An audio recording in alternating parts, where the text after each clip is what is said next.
The cold arrives first as a whisper, then as a presence, and finally as a companion. You have always known this, though the knowledge sits quiet in your bones, never quite reaching the surface of conscious thought until you need it. Tonight, as you settle into stillness, as your breath finds its slower rhythm and the world beyond your walls recedes into comfortable distance, you are invited to remember something ancient, not from your own life, perhaps, but from the lives that came before, from the men and women who chose or were chosen by solitude, who made their homes in places where winter was not a season but a state of being, a vast white country of the soul. There is something about the frozen places that calls to a certain kind of person. Not the mountains that tourists know, with their lodges and their marked trails and their promise of return, but the true wilderness, the forests that stretch beyond the edge of maps, the valleys where no roads go, the shores of lakes that freeze so thick you forget they were ever water. You have never been to these places, most likely, but you can imagine them now, as your eyes grow heavy and your thoughts begin their gentle drift toward sleep. You can see the snow falling in the darkness, each flake a small cold star, and you can see the figure moving through that snow, wrapped in furs, breath clouding the air, heading toward a shelter that is barely visible against the white immensity of everything else. This is where we begin, with the hermits, the solitaries, the men and women who survived alone in the frozen wilderness, who made lives in places that seemed to permit no life at all. Their stories are not loud ones. They do not feature grand battles or dramatic rescues, though both of those things happen from time to time. Instead, they are stories of dailiness, of small survival, of the 10,000 tiny actions that kept a person alive through winters that could last 8 months, through darkness that swallowed the afternoon before it had properly begun, through cold so profound it changed the very nature of matter, made metal brittle, made breath into ice, made thought itself slow and careful. You are there now, in your mind, in that place. You have chosen this, or it has chosen you. The distinction does not matter much anymore.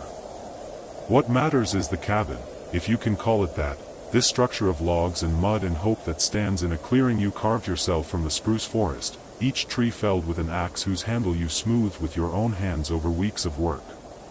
What matters is the stove, its iron body holding heat like a promise, fed with wood you spent the autumn gathering, splitting, stacking under shelter against the snow you knew would come.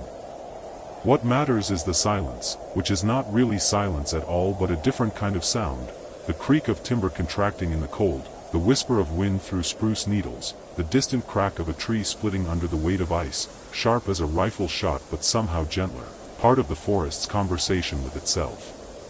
Before we go further, before we step fully into that cold and that solitude, let me offer you something. If you find yourself drawn to stories like this one, to the slow unfolding of history and experience, to narratives that accompany you gently into rest and perhaps into sleep, consider subscribing, consider returning to this place where voices speak softly of distant things, where you can become more knowledgeable even as you drift toward dreams, where learning and rest are not opposed but intertwined. The hermits knew this, that wisdom comes not always from action but from stillness, from paying attention, from the quiet accumulation of days. The history of hermits in frozen wilderness is older than you might think, stretching back centuries, woven into the fabric of human movement across the northern world. They were not all the same, these solitaries. Some were monks, carrying their faith into the empty places, believing that God spoke more clearly where human voices fell away. Some were trappers, following animal paths deeper and deeper into the forest until they found themselves preferring the company of silence to the noise of settlements. Some were exiles, fleeing debts or crimes or simply the unbearable weight of other people's expectations. Some were seekers, looking for something they could not name but hoped to recognize when they found it. And some, perhaps, were simply built differently, their nervous systems calibrated to a quieter frequency, their souls requiring more space than the world of towns and neighbors could provide. You can feel it now, can't you, as your body relaxes into the surface beneath you, as the day's concerns begin to lose their sharp edges, that pull toward solitude, that curiosity about what it might be like to live with only yourself and the land and the weather, to measure time not by clocks but by the angle of light through trees, by the depth of snow, by the thickness of ice on the water barrel, by the return of birds in spring or their departure in fall. It is not entirely foreign, this impulse. There is a hermit in everyone, a small voice that sometimes wonders what would happen if you simply walked away from it all, found a quiet place, built a fire, and stayed. The practical realities, of course, were severe. This was not a fantasy of escape but a daily confrontation with the mechanics of survival. The hermits who lived through their first winter in the frozen wilderness were the ones who prepared, who understood that romance was no substitute for competence, that the land would not bend to wishes, that nature in these places was neither cruel nor kind but simply indifferent, and that indifference could kill you as surely as malice if you did not respect it. Imagine yourself arriving at your chosen place in late summer, when the days are still long and the air still holds warmth, when berries grow thick on bushes and fish rise to the surface of streams and the work ahead of you seems possible, even exciting. You have traveled far to get here, perhaps by boat along a river, perhaps on foot through mountain passes, perhaps by dogs led across tundra, your supplies packed and repacked, every pound of weight considered, because you can only carry so much and you need to bring everything required to build a life from nearly nothing. The first task is shelter, and it is the most important task, the one that will determine whether you see spring or become another cautionary tale, another set of bones found years later by someone else foolish or brave enough to venture this far. You choose your site carefully, not at the bottom of a valley where cold air pools, not on an exposed ridge where wind will tear at your walls all winter, but on a slight rise with southern exposure if possible, near water but not so near that spring floods will reach you, close to timber for fuel and building material, in a place where the snow will not drift too deeply against your door. You begin to cut trees, and each tree is a negotiation. Spruce is common here, its wood straight and workable, lighter than you might expect when green, and it splits cleanly for firewood. You measure twice the length of your body plus an arm's reach for the longest logs, because your shelter needs to be large enough to live in but small enough to heat, and every cubic foot of air is volume that will steal warmth from your stove on the coldest nights. You cut notches into the log ends, learning as you go or remembering if someone taught you, fitting one to another, building walls that rise slowly, so slowly, each log heavy enough that you must rest between placements, your back aching, your hands raw despite gloves, your mind focused entirely on the work because there is no room for distraction, not here, not now. The roof is its own challenge. You have brought canvas, perhaps, or oilcloth, something to shed water and snow, and you lay poles across the top of your walls to support it, then pile whatever you can find on top for insulation, branches, moss, sods of earth if the ground is soft enough to cut them, anything to create layers between you and the sky. You think about wind, about weight, about whether this roof will hold when 3 feet of snow sit on it, when ice forms and thickens, when the thermometer drops so low the mercury hides at the bottom of the glass. You build a door, clumsy but functional, and you hang it on hinges you have brought with you or fashioned from leather if you are skilled enough, and you make it tight in its frame because even a small gap will let in wind, and wind is the enemy of warmth, the thief that steals heat faster than any amount of fire can replace it.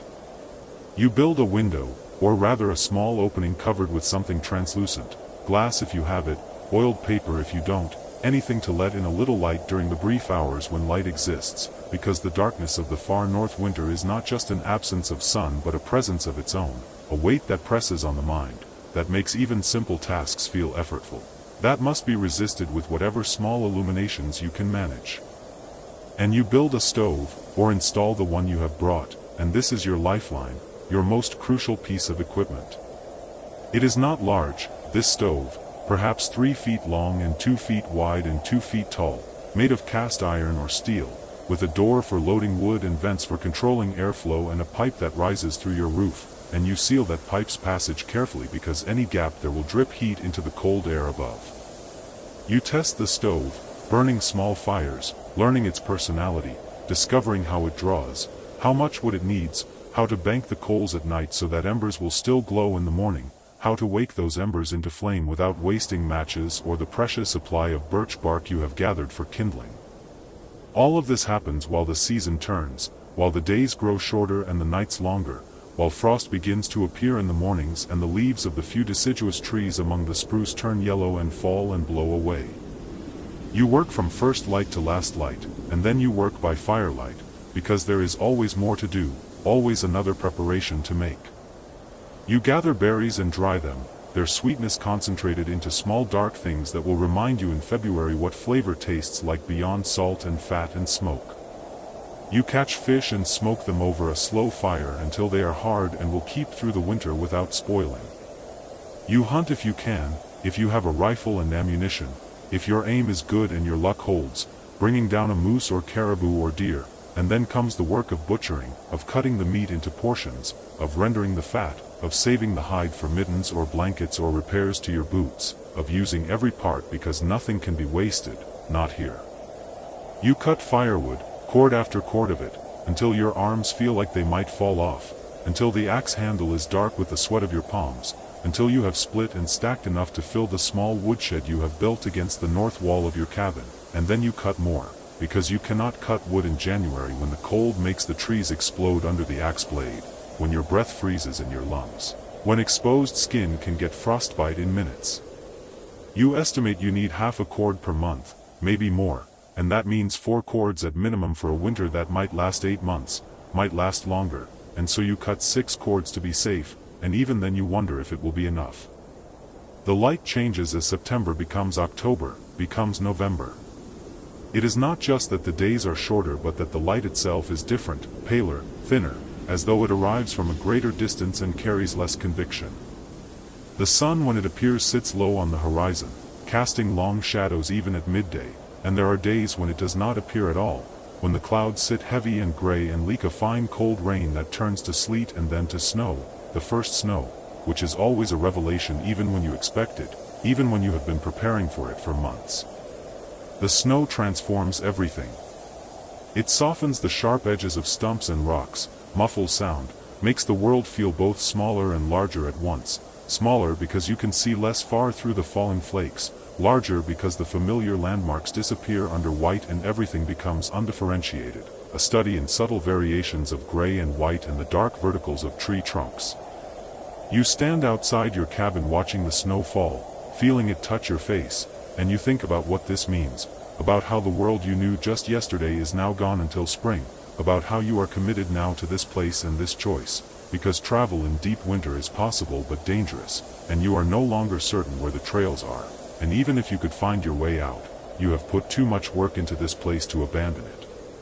So you go inside, into the warmth of your small cabin, into the smell of wood smoke and drying herbs and your own body, and you close the door against the snow, and you begin the long work of winter, which is the work of endurance, of patience, of finding ways to fill the hours that stretch ahead in their thousands. The routines become everything. You wake in darkness because it is always darkness now, or if not darkness then a dim gray twilight that barely deserves the name of light.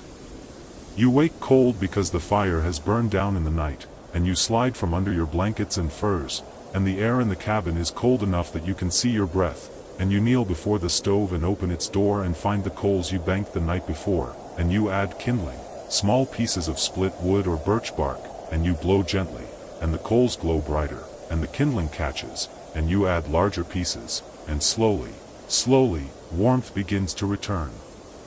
You dress in layers, wool against your skin, then more wool, then leather, then fur, because cold is not a single thing but a spectrum, and you need to be able to adjust as you move between the relative warmth of the cabin and the absolute cold outside. You eat breakfast, something simple, oatmeal perhaps, cooked on the stove, or a piece of yesterday's bread with a scraping of butter or lard, and tea, always tea, black and hot and sweet if you still have sugar, bitter and hot if you don't, because the warmth of it in your belly is a comfort that goes beyond nutrition. And then the day's work begins. There is always work. Wood must be brought in from the shed, enough for the day and night, and this means going outside, means feeling the cold hit your face like a slap, means moving through snow that might be knee-deep or might be deeper, means returning to the door with your arms full of logs, your fingers numb despite gloves, your nose running, your eyes watering, and the relief of getting back inside is physical and immediate. Water is another daily task. In autumn you had a barrel outside that collected rain, but now that barrel is a solid block of ice, useless, and so you must melt snow, which means bringing pan after pan of it inside to sit on the stove, watching it collapse and darken and finally become water, and you are always surprised by how much snow it takes to make how little water. 5 or 6 inches of snow melting down to barely half an inch of liquid, and you need water for drinking and cooking and washing, and so you are constantly melting snow, and the cabin is full of the sound of dripping and the steam that rises from the pans. You check your traps if you have set them, following the lines you have established through the forest, looking for the small furred bodies that mean fresh meat and also mean trade goods, marten and fox and ermine, their pelts valuable in distant cities you have not seen and may never see. You skin what you catch and stretch the hides on frames, and you reset the traps, and you move on through the snow, following your own tracks from the day before, reading the story of the forest in the marks left by animals, the delicate prints of a hare, the dragging trail where a fox pounced on something in the snow, the deep holes where a moose has walked, each foot punching through the crust. And sometimes you simply stand in the forest, surrounded by the silence and the cold, and you breathe, and you listen. This is what you came for, perhaps, this stillness, this sense of being alone in a way that is complete, that is not loneliness exactly but solitude, which is a different thing, which can be chosen, which can be holy. The trees stand like pillars in a cathedral, and the snow falls between them, and there is no sound but your breath and the small creak of branches under their burden of white, and you feel something open in your chest, some tight place relaxing, some voice that usually shouts from the center of your mind falling quiet at last. You are becoming aware, as your own breath slows in the present moment, in the bed or chair where you lie listening to these words, of the way this story is working on you, the way the cold and the snow and the solitude are images that carry weight, that mean something beyond themselves. You are warm where you are, and safe, and the hermit's life is not your life, but there is something in it that speaks to you anyway, some reminder that humans can endure more than they think, that simplicity has its own rewards, that the noise of modern life is not inevitable, that another way is possible, has always been possible, is being lived even now by a few rare souls in far places. The hermits knew this. They knew that solitude was not emptiness but a different kind of fullness, that silence was not the absence of sound but the presence of attention, that cold was not just discomfort but a teacher that instructed in clarity, in focus, in the preciousness of warmth and the miracle of fire. They learned the names of stars because the night sky in winter, on the rare clear evenings, was a blaze of light such as no city dweller ever sees, the Milky Way a river of silver overhead, the constellations so bright they cast shadows on snow. They learned the moods of wind, could tell by the sound in the trees whether a storm was coming, whether the temperature would drop, whether the morning would bring fresh snow or only the dry cold that made everything brittle. They learned patience because nothing could be hurried, because water froze and had to be melted, because bread needed to rise and could not be rushed, because time itself moved differently here, marked not by clocks but by tasks, by the slow arc of the invisible sun, by the body's own rhythms of hunger and tiredness and waking. Your eyes are heavy now, perhaps, and that is good. That is the intention. This story will continue, will unfold slowly through the night if you need it, but there is no urgency, no need to hold on to every word. Let them wash over you like snow falling, soft and steady and accumulating into something larger than any single flake. Let yourself drift if you need to, knowing that the hermit's cabin is still there, the fire still burning, the winter still deep and long, and the stories of survival still waiting to be told. The solitude of the hermit was not always chosen freely. History is full of people who went into the wilderness because the world of other people had become impossible for them, because they had lost too much, because they had been cast out or had cast themselves out, because staying meant death or suffering greater than the suffering of isolation. Some fled wars, some fled poverty, some fled grief. A man whose family has died in an epidemic, a woman whose reputation has been ruined by scandal, a person whose mind works differently and cannot find a place in the rigid hierarchies of town life, all of these might look at the frozen wilderness and see not a prison but a possibility, not an ending but a beginning. And some, a very few, went into the winter lands as an act of devotion. The Russian Orthodox tradition has its own history of hermits, holy men and women who built cells in the taiga, who lived on almost nothing, who prayed through the long nights and the longer winters, who believed that solitude was a path to God, that in the stripping away of comfort and company and distraction, the soul might become pure, might become a vessel for grace. They were called pustiniki, wilderness dwellers, and their lives were hard beyond imagining, but the hardness was the point, was the crucible in which faith was tested and refined. The North American wilderness had its own versions: trappers who went native, who spent decades in the Yukon or Alaska or the Northern Rockies, who married into indigenous communities or lived alone, who became legends in the small settlements they visited once a year to trade furs for ammunition and flour and tobacco. Their names are mostly forgotten now, but the stories remain, passed down, embroidered, half mythical. The man who survived winter in a snow cave after his cabin burned. The woman who walked 3 days through a blizzard to reach help for her injured husband. The trapper who was found dead in his cabin, sitting upright at his table, frozen solid, a half-written letter in front of him, his last words an account of the weather. Breathe slowly. Let your body sink deeper into rest. The hermits would understand this deliberate slowing, this stepping away from the urgency of the world. They had no choice but to slow down, to move at the pace of snow melting, of bread rising, of wounds healing. They could not rush, and so they learned not to want to rush, learned to inhabit each moment fully, to find interest in small things, the pattern of frost on a window, the way firelight moved on log walls, the taste of spruce tea, bitter and resinous and faintly sweet. As winter deepened and the snow piled higher and the cold intensified, the hermit's world contracted to the cabin and the small area around it, the paths to the woodshed and the latrine and the nearest trap line, worn deep into the snow, walled on either side by white. The sky was a narrow strip overhead, and the horizon was close, and the sense of being enclosed, of living in a snow cave even while technically above ground, was inescapable. Some people went mad from it. The isolation, the darkness, the cold, the monotony, these were pressures that could break a mind, and every year there were stories of trappers found in spring having done strange things, having burned their furniture for warmth when wood was stacked outside, having walked away from perfectly good cabins and died in the snow, having simply given up for reasons no one could later understand. But others endured. Others even thrived. They found rhythms that sustained them, routines that gave structure to days that might otherwise blur into a single undifferentiated mass of cold and dark. They kept journals, scratching notes by candlelight, recording the temperature, the weather, the game they had seen or caught, their thoughts, their memories, their plans for spring.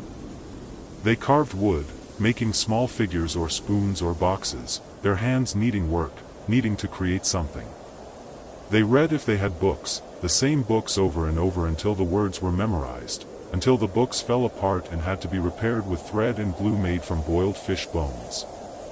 They sang to themselves, old songs from childhood, hymns, ballads, their voices strange in their own ears after days of silence. And they dreamed, both in sleep and in waking. The isolation did something to dreams, made them more vivid, more strange. The hermits reported visions, visitations, long conversations with absent friends or dead relatives, encounters with animals that seemed to speak, moments when the boundary between self and world grew thin and permeable. Were these hallucinations, the mind entertaining itself in the absence of external stimulation? Or were they something else, some other kind of perception that becomes possible only in deep solitude, some frequency the mind can only tune to when other signals fall away? The indigenous peoples of the North had always known that the winter wilderness was a place of spirits, that solitude opened doors, that a person alone in the cold and dark might encounter things that groups and daylight kept at bay. The European hermits sometimes learned this, sometimes feared it, sometimes embraced it. There are accounts of trappers who claimed to have been helped by presences they could not see, who found game in impossible places, who were warned of danger in dreams, who felt accompanied even in their deepest isolation. You don't need to believe any of this. You only need to imagine it, to hold it lightly in your mind as you drift toward sleep. Imagine the hermit in his cabin, the fire burned down to coals, the darkness absolute, lying under furs and blankets, listening to the wind, feeling the cold press against the walls, and sensing, perhaps, that he is not entirely alone, that the wilderness itself is aware of him, is watching, is waiting, is something more than just an absence of people. The winter nights were long, impossibly long. In the far north, above the Arctic Circle, the sun did not rise at all for weeks or months, and even south of that line, in the deep forests, the days in December and January were brief twilights between long darknesses. The hermits learned to navigate this darkness, to manage it, to survive it. They went to bed early because there was no light for working and no point in burning candles or oil if not necessary. They slept long hours, 10 or 12 or more, their bodies slowing to match the season, hibernating in their own way, conserving energy, waiting for spring. But sleep was not always easy. The cold could wake you, seeping through blankets if the fire died too much. The wind could wake you, roaring suddenly or making the cabin creak and groan. Dreams could wake you, vivid and unsettling. And sometimes the silence itself could wake you, a silence so profound it felt like pressure, like a presence, like something waiting for you to acknowledge it. And then there were the northern lights, the aurora borealis, which appeared on the coldest clearest nights, curtains of green and white and sometimes red light shimmering across the sky, moving, dancing, flickering like flame. The hermits would stand outside in the brutal cold to watch them, transfixed, because there was nothing else like this, no other sight so beautiful and strange, and it seemed worth any amount of cold just to witness it, to stand under that living sky and feel small and large at once, insignificant and part of something vast.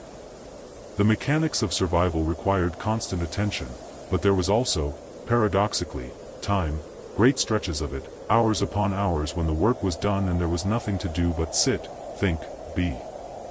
This was perhaps the greatest challenge and the greatest gift of the hermit's life, this confrontation with unstructured time, with the self unmediated by distraction. In the normal world, we fill our hours with noise, with tasks, with other people, with screens and schedules and the endless low hum of civilization. We rarely sit still. We rarely listen to the sound of our own thoughts. We are afraid to, perhaps. The hermits had no choice. They sat with themselves, with their memories, with their regrets and hopes and fears. They discovered who they were when all the roles and masks fell away. Some discovered peace. Some discovered demons. Most discovered both, found that the mind contains multitudes, that solitude is not an empty room but a crowded one, full of voices and images and stories, and the work is not to empty the mind but to make peace with its contents, to watch without judgment, to let thoughts arise and pass like weather. This is what you are doing now, in your own way, as you listen and drift. You are practicing a gentler form of what the hermits did by necessity, creating space, allowing stillness, letting the mind slow and settle. The story continues around you, through you, and you can hold it or release it as you need, can follow each word or let them blur into a comfortable murmur, can stay awake or sleep, and either way is perfect, either way is exactly right. The winter, for all its harshness, had its own beauty, and the hermits learned to see it, learned to take pleasure in small things. The way sunlight, when it appeared, made the snow crystals glitter like diamonds. The perfect silence after a fresh snowfall. The warmth of tea cupped between cold hands. The first moment of returning to the cabin after being outside, when the heat from the stove was a physical presence, a blessing. The satisfaction of a day's work done, wood stacked, water melted, food prepared, the cabin tight and warm and provisioned against the night. They learned, too, the satisfaction of competence, of skills honed by necessity. The hermits became expert at things city dwellers never think about: how to keep a fire going with minimal wood, how to repair boots with scraps of leather and sinew, how to render fat into tallow for candles, how to make soap from ashes and grease, how to predict weather by the behavior of smoke or the feel of the air, how to move safely through deep snow, how to avoid frostbite, how to treat it if it came, how to be alone without being lonely. This last was perhaps the deepest skill, the one that separated those who thrived from those who merely survived or those who perished. Loneliness is the pain of unwanted solitude, the ache of isolation, the feeling that you are cut off from the human connection you need. Solitude, by contrast, is chosen, is a state of being alone that feels complete rather than lacking, that allows for self-knowledge, for peace, for a different kind of connection, to nature, to silence, to the depths of one's own consciousness. The hermits who lasted were the ones who made this transition, who learned to befriend themselves, who found in solitude not a punishment but a gift. And so the winter passed, day by day, storm by storm, slowly, slowly, slowly. And you pass with it, your breath growing deeper, your body heavier, your mind quieter. The hermit's story continues, as all stories do, but you can rest now, can let yourself drift, can trust that the cabin is warm, the fire is tended, the winter is long and there is time, so much time, and you are safe, and you are held, and sleep is close as your next breath, as soft as snow falling in darkness. You wake before dawn, as you always do now, not because an alarm sounds or because light floods through a window, but because your body has learned the rhythm of this place, the cadence of survival that pulses through every living thing that endures here in the vastness.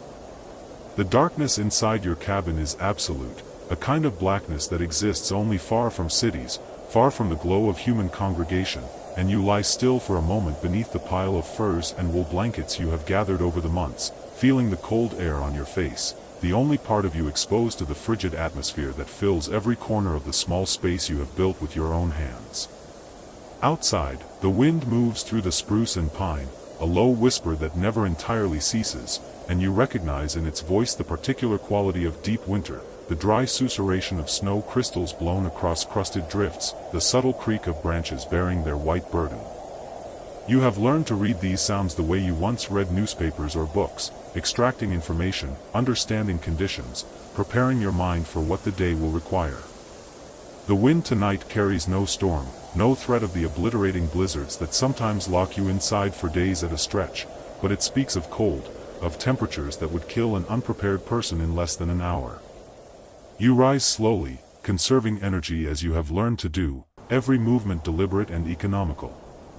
In the darkness, your hands find the matches on the small shelf beside your sleeping platform, and you strike one against the rough wood, watching the small flame bloom into existence, a tiny sun in the palm of your hand. The light pushes back the dark just enough for you to see the iron stove that squats in the corner, and you move toward it, lifting the metal door to reveal the bed of ash and dormant coals beneath. You have learned to bank the fire each night, covering live embers with ash so they survive until morning, a technique that took weeks to master but now saves you the precious resources of kindling and the time required to start fresh flame from nothing. You blow gently on the coals, watching them brighten from gray to orange to blazing red, and add small twigs you prepared the night before, dry slivers of spruce and birch that catch immediately, building the fire gradually the way you have learned is necessary here, where haste wastes fuel and patience extends your survival. Within minutes, the stove begins to radiate heat, and you add larger pieces, the split logs you brought inside yesterday to dry and warm, because wet wood or frozen wood burns poorly, another lesson this wilderness has taught you through the stern pedagogy of discomfort and near disaster. The hermits who came before you, the ones whose stories you heard in fragments before you left civilization behind, they understood all of this. They lived in places like this one, scattered across the northern forests of Russia, Canada, Alaska, Scandinavia, remote valleys and mountainsides where winter dominates 8 or 9 months of the year and survival demands a completeness of skill and attention that modern life has rendered nearly extinct. You think of them sometimes as you go about your tasks, these men and women who chose isolation, who walked away from villages and towns and built their lives in the company of trees and weather and their own thoughts. Some were religious seekers, monks and mystics who believed that solitude brought them closer to the divine, that in the silence of wilderness they could hear what was drowned out by human voices. The Russian Orthodox hermits of Siberia, the Startsi who withdrew to forest cells and lived on bread and water and prayer, they endured winters more brutal than this one, temperatures that fell to 40 or 50 below zero, sustained by faith and the rigid discipline of their tradition. You are not one of them, not driven by religious fervor or mystical longing, but you recognize in their stories a kinship of method, a shared understanding that to live alone in frozen wilderness requires transformation, a remaking of yourself into something harder and more resilient than the person you were before. Others were trappers and hunters, pragmatists who came to the wilderness not for spiritual reasons but for economic ones, following the wealth that could be extracted from animal pelts in the centuries before synthetic materials rendered fur less valuable. These hermits built cabins like yours, small sturdy structures designed to conserve heat and withstand the weight of snow, positioned near water sources and game trails, stocked with traps and snares and the tools of their trade. They lived alone for months or entire winters, seeing other humans only when they traveled to distant trading posts to sell their harvest of beaver and marten and fox.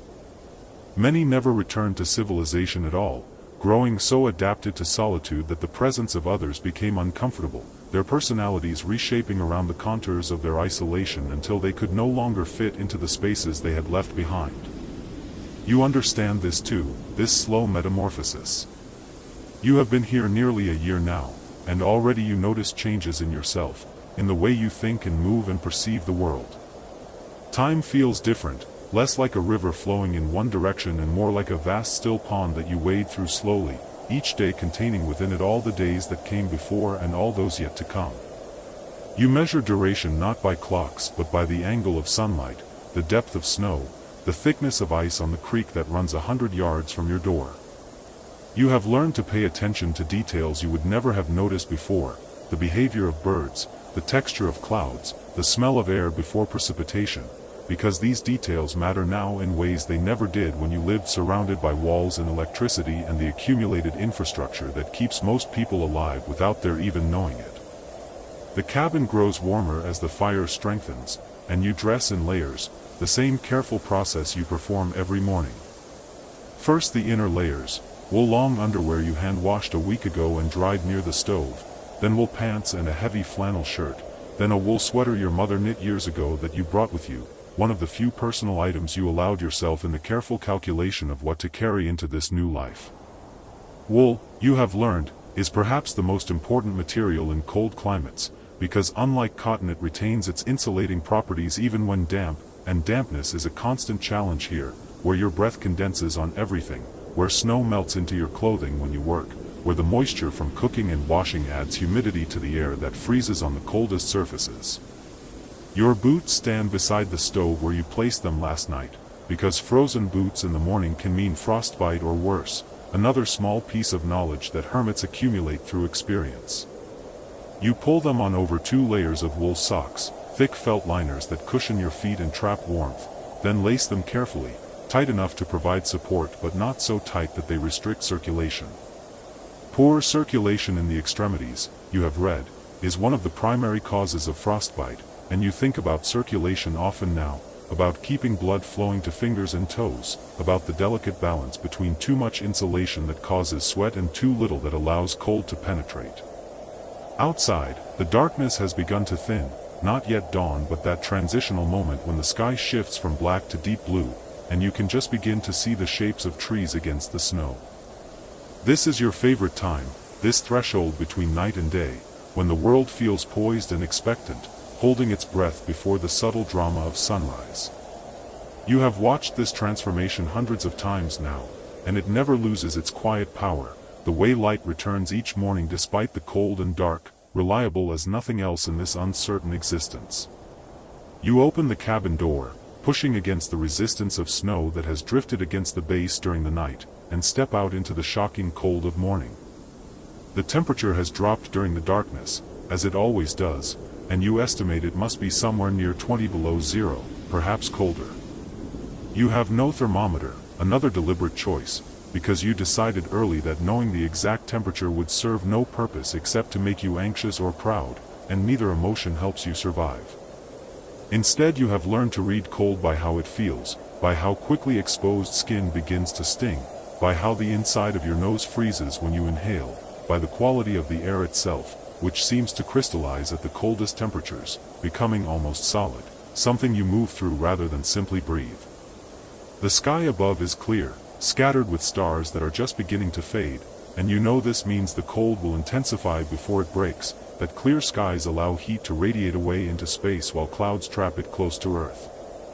You have learned to think of cold as a kind of presence, an active force rather than merely the absence of heat, something that seeks constantly to enter your body, your cabin, your carefully maintained sphere of warmth, patient and relentless and ultimately indifferent to whether you survive or not. Your first task each morning is to check your immediate surroundings, a routine that has become automatic. You walk the perimeter of your small clearing, looking for animal tracks in the snow, signs that might indicate a predator has passed nearby during the night, though in winter most of the large animals that could threaten you are either hibernating or have moved to lower elevations where food is more abundant. Still, you look, because complacency kills in places like this, because the moment you assume you are safe is often the moment before disaster arrives. The snow around your cabin shows only the delicate tracks of a snowshoe hare, the distinctive pattern of large hind feet landing ahead of smaller front paws, a creature whose presence reassures you because it means the small ecosystem of this valley remains balanced and healthy. You have seen the hares often, watched them moving through the underbrush in their winter white coats, nearly invisible against the snow, and you have been grateful for their presence, though you have not yet needed to trap them for food. Food. The word carries weight here that it never did in your previous life, when meals were something you could summon with money and a phone, when grocery stores stood full of abundance harvested from industrial farms spread across continents, when the question was never whether you would eat but simply what you felt like eating. Here, food is the central organizing principle of existence, the foundation upon which everything else rests. You must have food to generate body heat, to fuel the work of survival, to maintain the strength and mental clarity that keep you alive, and obtaining food consumes a significant portion of every day. The hermits of history understood this absolutely. Their lives revolved around the acquisition and preservation of calories, and their success or failure often came down to how well they managed their food supply. The Siberian hermits lived on the edge of starvation, eating bread they baked from small amounts of flour, supplemented by mushrooms and berries they gathered in summer and dried for winter, occasionally fish from streams, sometimes going days with almost nothing when supplies ran low or weather prevented foraging. Some, the stories say, survived on less than would keep a modern person alive, their bodies adapting to near-starvation conditions, their metabolism slowing, their existence reduced to the barest minimum of energy expenditure. The trappers fared better, because they had access to meat, to the rich calories and fat that game animals provided, and they knew how to preserve it, how to freeze it in winter and smoke it in summer, how to render fat and store it in containers for the lean times. You have tried to follow their example, to learn the skills they possessed, and your cabin now contains a small but growing supply of preserved food that represents months of effort and learning. Along the interior wall, suspended from the rafters in cloth bags to keep them away from mice and insects, hang dried mushrooms you gathered last autumn, pounds of them harvested during the brief season when they fruited abundantly throughout the forest. You learned to identify the edible species carefully, studying them in books you brought with you, comparing illustrations to actual specimens, taking no chances because a mistake with mushrooms can mean death, slow and agonizing and far from any help. Boletes and chanterelles and hen of the woods, these became your teachers, and you collected them in baskets, brought them back to camp, sliced them thin and dried them on racks near the fire until they became leathery and light, concentrated packages of protein and minerals that rehydrate in soups and stews.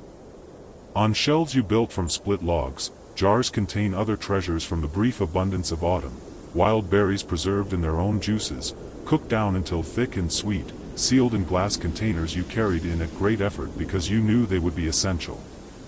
Blueberries and cranberries, tart and rich with vitamins that prevent scurvy, the disease that killed many hermits and explorers who lacked understanding of nutrition.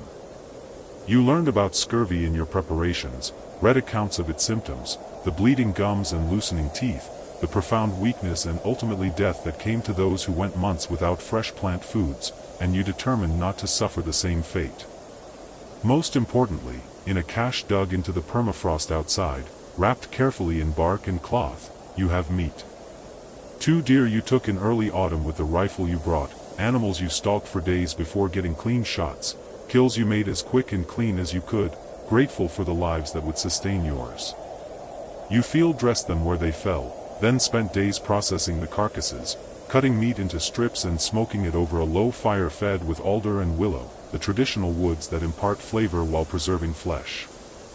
The work was exhausting and meticulous, allowing no waste, using every part you could, bones boiled for broth and then cracked for marrow, hide scraped and worked into something approaching leather though you lacked the proper skills and materials for true tanning.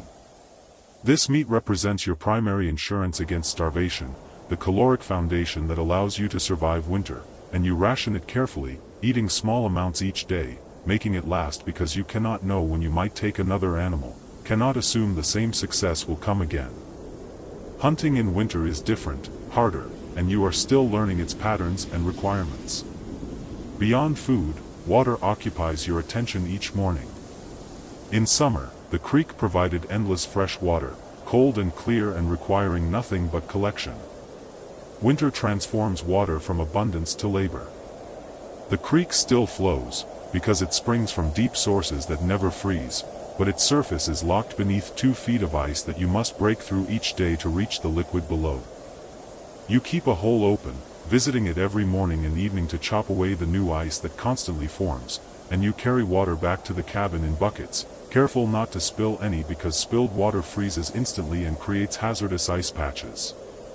Inside the cabin, you pour water into a large pot that sits permanently on the stove, keeping it liquid and warm, ready for drinking and cooking and washing. You have learned to be frugal with water, to wash yourself rarely and with minimal amounts, because heating water requires burning wood and you must conserve wood, must make your carefully stacked supply last until spring. Everything connects to everything else here, each resource linked to every other in chains of dependency that you map mentally, understanding that weakness in any one area can cascade into crisis. Wood. The single most critical resource, more important even than food in some ways, because without fire you die, quickly and certainly, no matter how much food you have stored. You saw this clearly from your first days here, and you spent the late summer and autumn in a frenzy of wood cutting, felling dead standing trees and sawing them into lengths, splitting rounds into pieces sized for your stove, stacking them in a woodshed you built against the cabin's north wall.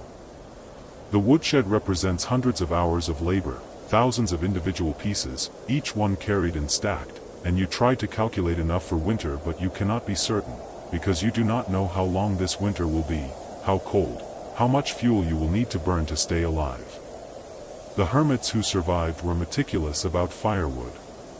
Accounts describe trappers spending entire summers cutting wood for the following winter, knowing that running out meant death. Some kept multiple years of wood stacked and aging, rotating their supply, burning the oldest and driest while newer wood seasoned. You aspire to this level of preparation, but you are only in your first year, still building toward that security, hoping your calculations are adequate. After checking the wood supply, counting mentally the remaining stacks and estimating days of fuel, you turn your attention to the tasks that fill each day. Winter hermit life follows patterns, routines that provide structure and purpose, because without structure, isolation can become dangerous, can allow the mind to drift into darkness.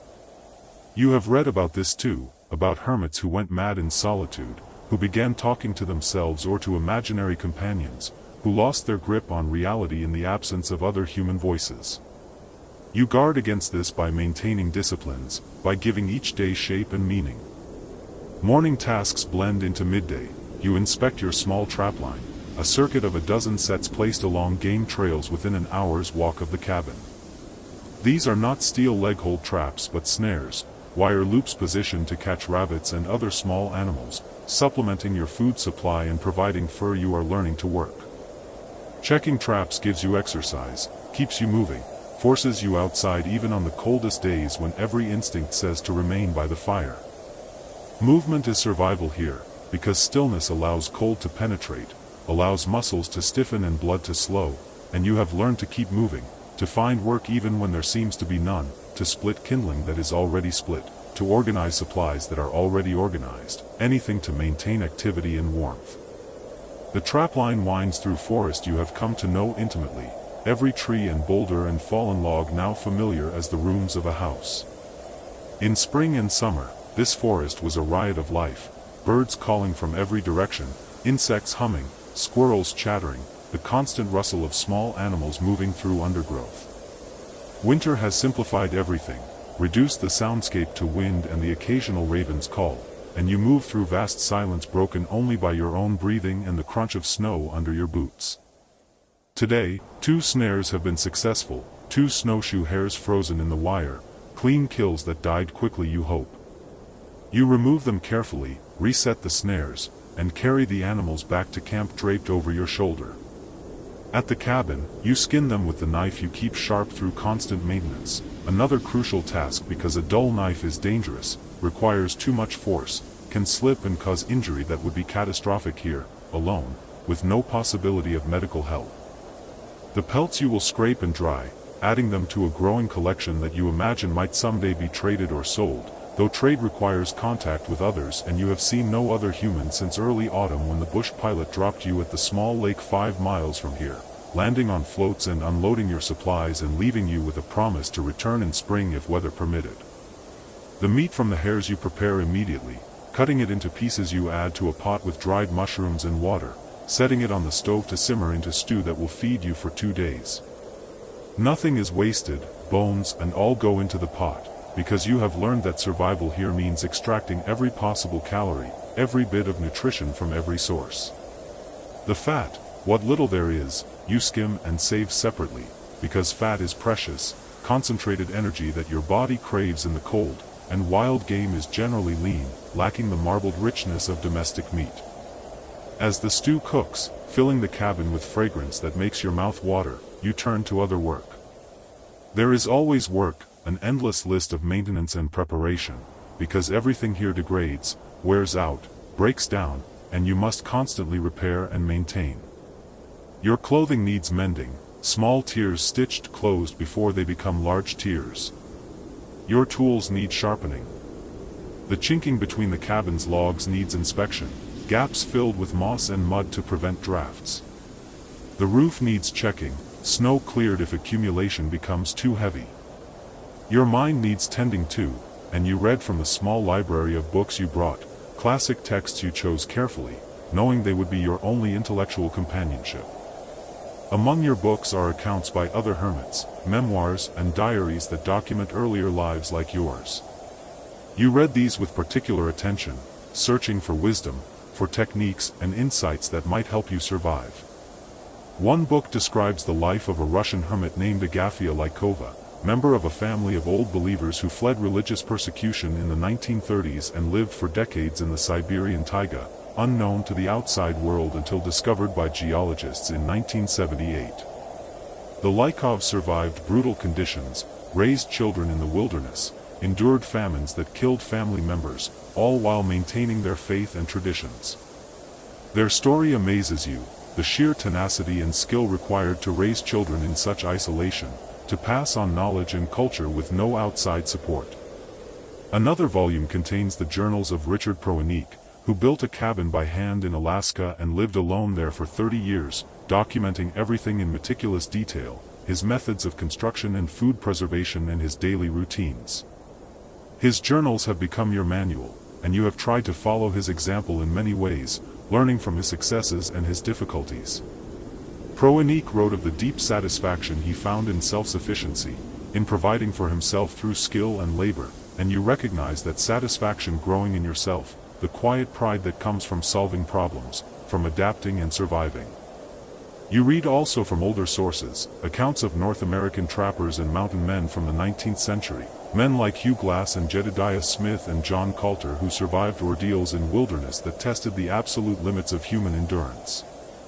Their stories are extreme, marked by encounters with bears and hostile tribes, by starvation and injury and frost damage, but within them lie kernels of useful knowledge about survival psychology, about the mental toughness required to keep going when every rational thought says to give up.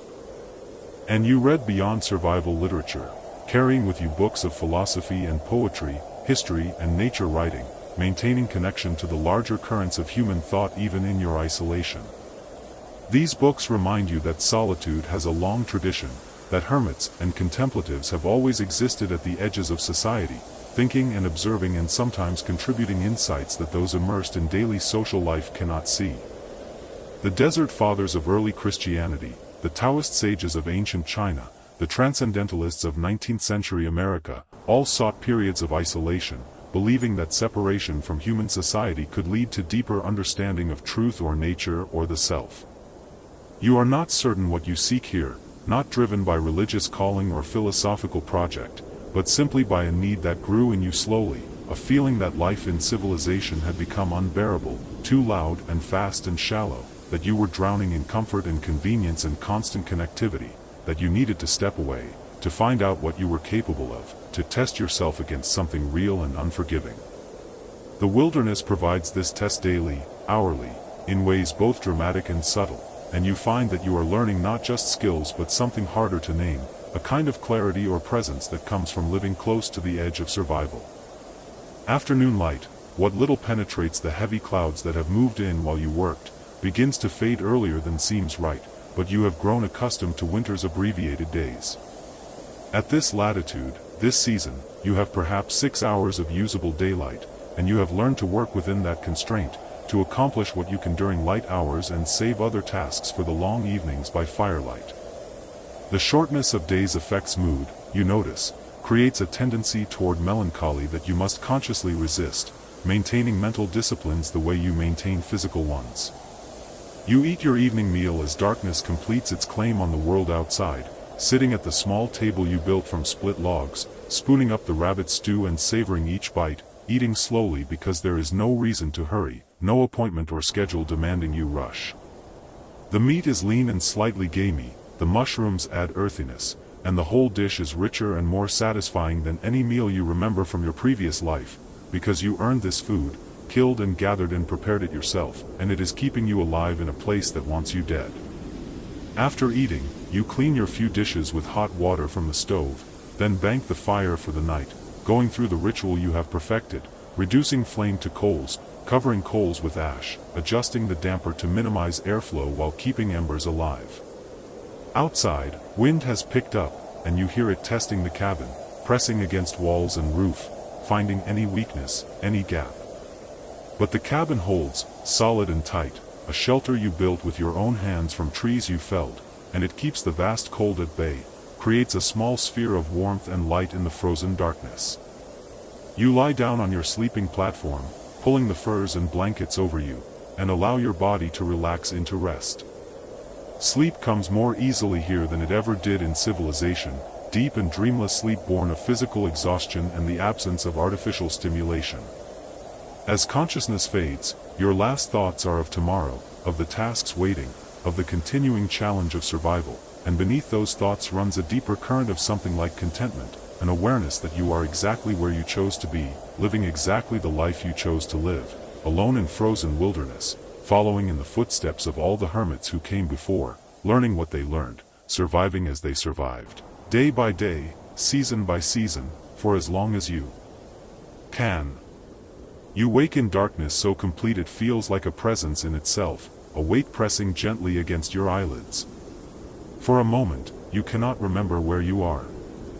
The air is cold enough to sting the inside of your nostrils, and your breath rises in clouds you cannot see but can feel against your face as the warmth dissipates into nothing. Slowly, sensation returns. The rough texture of the fur beneath your cheek. The distant creak of timber settling under the burden of snow. The absolute, cathedral-like silence that exists only in the deepest winter, when the world has been muffled under layers of white. You are in your cabin. You are alone. And you are alive. These three facts arrange themselves in your mind like stones placed carefully in a cold stream, each one solid and undeniable. You flex your fingers inside the mittens you wore to sleep, testing for numbness, for the telltale pins and needles that would signal the first whisper of frostbite. Everything responds. Everything obeys. You shift your weight and feel the stiffness in your hip, the dull ache in your lower back from sleeping on a surface that offers comfort but not softness. These small discomforts are familiar now, almost welcome. They are proof of continuation, of another night survived. The darkness is not yet thinning. You have learned to read the quality of blackness the way a sailor reads the sea, sensing the approach of dawn not by light but by some subtle shift in the texture of the air itself. It is still hours away. You could sleep more, should sleep more, but your mind has surfaced and will not easily submerge again. So you lie still, conserving heat, and you let your thoughts move slowly through the landscape of your solitude. There is a rhythm to this life that you did not understand when you first arrived. You had imagined survival as a series of dramatic challenges, each one requiring courage and swift action. What you discovered instead was that surviving alone in the frozen wilderness is not about grand gestures but about the accumulation of small, patient acts repeated day after day until they become as natural as breathing. It is about the discipline of routine, the comfort of predictable ritual, the deep knowledge that comes from intimate attention to detail. Every hermit who has lasted more than a single winter has learned this.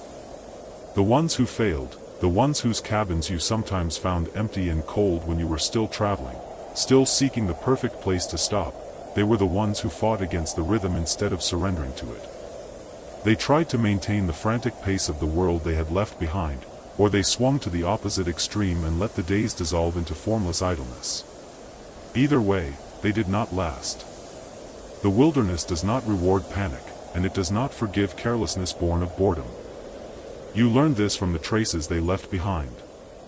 A journal with entries that grew shorter and more erratic before stopping altogether. A woodpile that had been started with enthusiasm but never completed, the logs scattered and half buried in snow.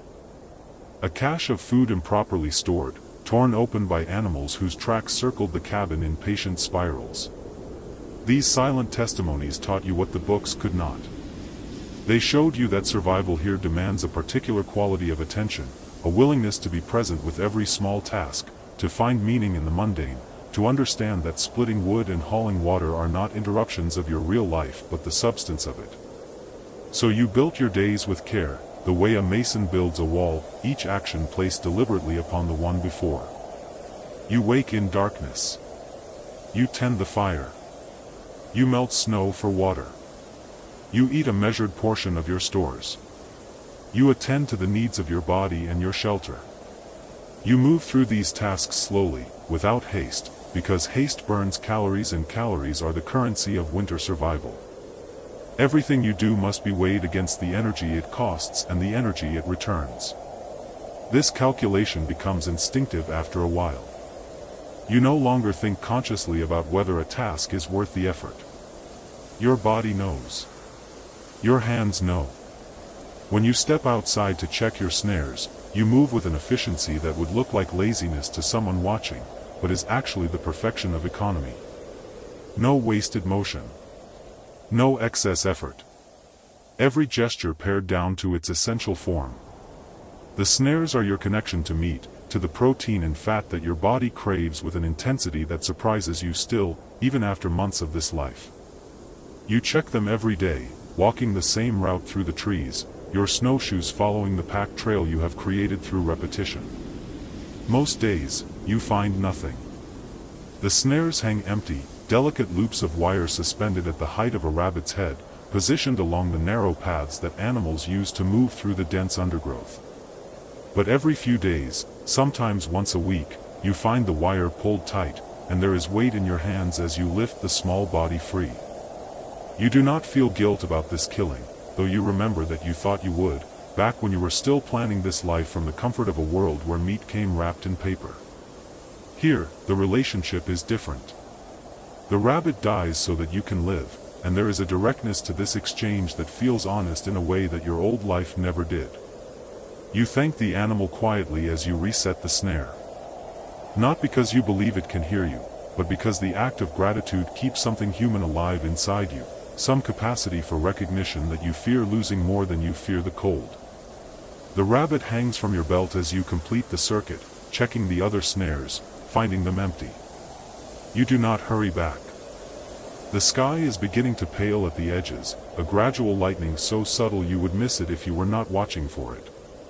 This is your favorite part of the day, this threshold moment when night has not quite released its grip but day is already pressing upward from below the horizon. The snow takes on a faint blue luminescence, as if it contains its own light. The trees stand in perfect stillness. No wind moves. No bird calls. You are walking through a world that feels suspended between breaths. Back at the cabin, you skin the rabbit with cold fingers, working carefully to preserve the pelt. Nothing is wasted.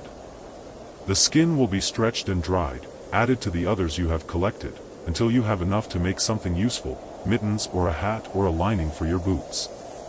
The meat will be divided into portions, some eaten today, some set in the cold box outside where it will freeze solid and keep for weeks. The bones and scraps will be boiled for broth, and even the water from that boiling will not be thrown away but used again to cook the handful of dried peas that represent one of your carefully rationed luxuries. This process takes time, and you give it the time it needs. You have learned not to rush. Rushing leads to mistakes, and mistakes in this environment can cascade into catastrophe with terrifying speed.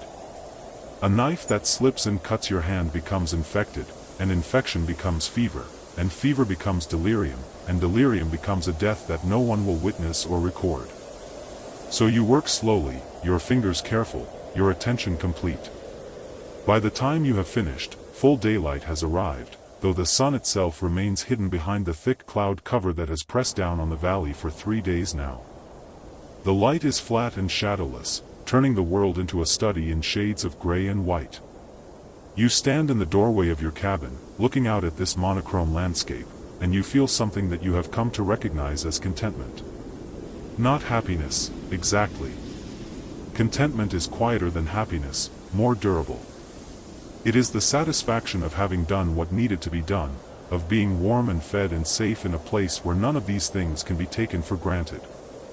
The cabin itself is small, barely 12 feet on a side, with walls made from logs you cut and notched and fitted together with a precision that surprised you. You had never built anything before coming here, never worked with your hands in any sustained way, and yet the knowledge seemed to come from some deep place you had not known existed. Perhaps it is simply that necessity clarifies the mind, strips away the noise and doubt, leaves you with the pure problem and the will to solve it. Or perhaps there is something about the work itself, the repetitive action of chopping and lifting and fitting, that teaches the body what the mind does not need to know. The roof is made from smaller logs covered with layers of bark and moss and sod, the whole thing designed to shed water and hold heat. In the summer, grass grows on it, and you imagine that from a distance the cabin must look like a natural feature of the landscape, a slight rise in the earth rather than a human construction. This invisibility pleases you. You do not want to impose yourself on this place. You want to rest lightly here, to take what you need but no more, to leave the wilderness as you found it when your time here is done. Though you are less certain now than you once were that your time here will end. When you first arrived, you thought of this as an experiment, a trial period after which you would return to the world and resume your life, changed perhaps but fundamentally the same person. But as the months have passed, as winter has deepened and you have learned the particular grammar of this solitude, you find yourself less sure about what will draw you back. The world you left seems increasingly distant, its concerns and urgencies fading to the point of abstraction. What does it matter, here, what others think of you? What does it matter what you own or what you have achieved? The only questions that matter are immediate and physical. Do you have enough wood for the fire? Is your water supply secure? Are your boots holding together or will they need repair? These questions are endlessly engaging in their simplicity. They cannot be answered once and set aside. They must be asked again each day, and the answers change with the weather, the season, the condition of your supplies. This constant attention creates a kind of meditation, a state of presence that you had sought for years through other means and never achieved. Here, there is no gap between your life and your awareness of your life. You are simply here, doing what needs to be done, moment by moment, breath by breath. Other hermits must have discovered this too. You think about them often, these others who chose to separate themselves from the human world and make their homes in places like this one, far from roads and towns and the complicated web of social obligation. You wonder what drove them. Some, you know from the scattered records and journals you have read, were fleeing something, escaping debt or scandal or the law. Others were seeking something, drawn by religious conviction or philosophical principle or a hunger for direct experience that the settled world could not satisfy. Still others seemed to have simply drifted to the margins, people for whom society had no clear place, who found in solitude not an exile but a home. You do not know which category you belong to. The reasons you gave yourself when you were planning this departure, the explanations you rehearsed, all seem insufficient now, too neat and too simple to contain the actual complexity of the desire that brought you here. Perhaps all reasons are like this, you think. Perhaps we tell ourselves stories to justify the choices we make from instinct, from some deep current in the self that moves below the level of language. What you know with certainty is that you are here, and that being here has changed something fundamental in your relationship to time. In your old life, time was always running short, always racing ahead of you, leaving you with the perpetual sense of being behind, of having failed to complete what you should have completed, to achieve what you should have achieved. Here, time moves differently. There is too much of it, great drifts and expanses of it that cannot be filled with activity. You sleep for 10 or 12 hours each night. You spend hours sitting by the fire, watching the flames, thinking nothing in particular. You stand at the window and observe the slow transit of shadows across the snow. At first, this abundance of time terrified you. You felt the pressure to use it productively, to accomplish things, to justify your existence through output and achievement. You tried to keep busy, to fill every hour with some project or task. But the wilderness does not care about your productivity. It does not reward busyness. Gradually, reluctantly, you learn to simply be, to let time move through you without grasping at it, without trying to make it mean something beyond itself. This is harder than it sounds. Your mind resists. It wants to plan and worry and rehearse. It wants to live anywhere but here, anytime but now. You have to coax it back, gently, the way you might coax a frightened animal. You focus on your breath. You attend to the sensation of your body. You listen to the small sounds of the cabin, the whisper of draft through cracks, the tick of contracting wood. Slowly, the mind settles. The chatter quiets. And in the silence that remains, you find something that might be peace. The days blur into one another. You lose track of dates, of weeks, of months. You mark the passage of time by broader signs, the angle of the light, the depth of the snow, the behavior of the animals. The deer that moved in small groups through the valley in early winter have migrated to lower elevations where food is easier to find. The ravens that were constant visitors, bold and curious and surprisingly intelligent, have grown quieter, more cautious, conserving their energy for the hardest part of the season that still lies ahead. You notice these changes without consulting a calendar. You do not need a calendar. Your body knows what month it is by how cold the mornings are, by how many layers you must wear to stay warm outside, by the quality of the light and the texture of the snow. The snow itself has become a language you can read. Fresh snow is light and powdery, a crystalline dust that squeaks underfoot and sparkles in the sun. After a few days, the surface begins to consolidate, developing a thin crust that can hold the weight of a small animal but breaks under your boots. After a week, especially if the weather has been clear and cold, the crust becomes thick enough to walk on, and you can move across the surface without sinking, floating on top of the world. But if the temperature rises, even slightly, the snow becomes heavy and wet, clinging to your snowshoes in thick clumps, turning each step into an exhausting effort. You learn to time your activities around these transformations. You check your snares in the morning when the snow is firmest. You haul wood in the afternoon when your body has warmed up and the exercise will keep you flexible. You avoid unnecessary trips outside when the snow is wet and heavy, when every journey costs more energy than it returns. This kind of knowledge cannot be taught.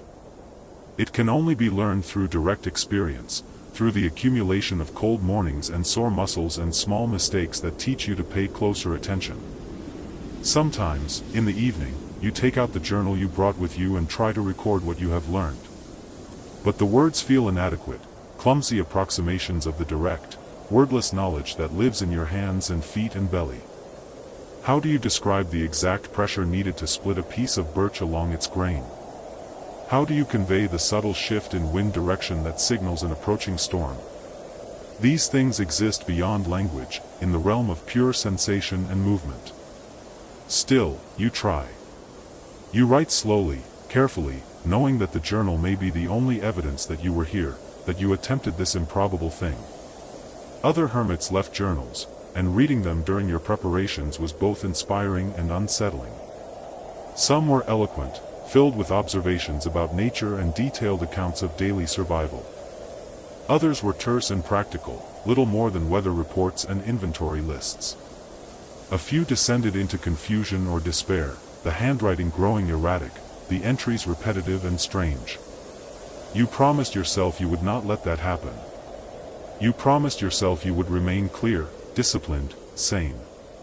But sanity, you are discovering, is a more slippery concept than you realized.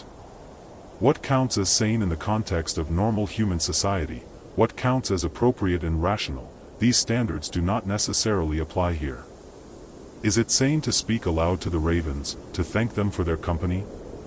Is it sane to name the trees closest to your cabin, to greet them each morning as you step outside? By the standards of the world you left, probably not. But here, where you may go weeks without hearing another human voice, these small acts of connection feel not just sane but necessary. They are a way of maintaining relationship, of remembering that you are not entirely alone, that you exist in a web of life that includes the ravens and the trees and the rabbits in your snares. The hermits who lasted, who survived not just one winter but many, they all found ways to maintain this sense of connection. Some kept pets, a dog or a cat that shared their cabin and gave them something to care for beyond themselves. Others developed elaborate routines that brought structure and meaning to their days. Still others found connection in their relationship with the divine, spending long hours in prayer or meditation or contemplation of sacred texts. The specific method mattered less than the underlying recognition that pure isolation, complete solitude without any sense of relationship or meaning, is not sustainable. The human mind needs something to hold to, some thread that connects it to the larger fabric of existence. For you, the connection comes through attention itself, through the practice of noticing. You notice everything. The way ice crystals form on the inside of the window in intricate patterns that change from day to day. The particular track pattern that identifies a fox versus a coyote in the fresh snow. The sound the fire makes when it has been fed good dry wood versus wood that still contains moisture. These small observations accumulate, building a detailed map of this place and this life that exists nowhere but in your own awareness. You think sometimes about the paradox of this existence. You came here seeking solitude, seeking escape from the overwhelming presence of other people, from the constant noise and demand and judgment of social life. And yet, here in the absolute privacy of the wilderness, you find yourself becoming more aware, not less, of your connection to others. You think about the people who taught you the skills you are using, the people who wrote the books you studied, the long lineage of hermits and wilderness dwellers whose accumulated knowledge made your survival possible. You did not learn to live here entirely on your own. You learned from others, and in doing so, you joined a tradition, became part of a conversation that spans centuries. This realization brings comfort on the hardest days, the days when the isolation presses down like a physical weight, when the silence feels oppressive rather than peaceful, when you catch yourself longing for the sound of another human voice. On those days, you remind yourself that you are not the first to feel this way, and you will not be the last. Others have sat in cabins like this one, feeling exactly what you are feeling, and they survived. They endured. And so will you. The winter deepens. The cold becomes more intense, pressing against the cabin walls with an almost conscious determination. You wake some mornings to find that the water in your bucket has frozen solid despite being kept inside, near the fire. Your breath hangs in the air even indoors, and you have to break ice from your beard after coming in from outside. These are signs that the temperature has dropped to the point where survival becomes a more active negotiation, where you must be constantly vigilant about the state of your body and your shelter. You check yourself multiple times a day for signs of frostbite. You examine your fingers and toes, looking for the telltale whiteness that indicates frozen tissue. You pay attention to how you feel, noting any confusion or irrational behavior that might signal hypothermia.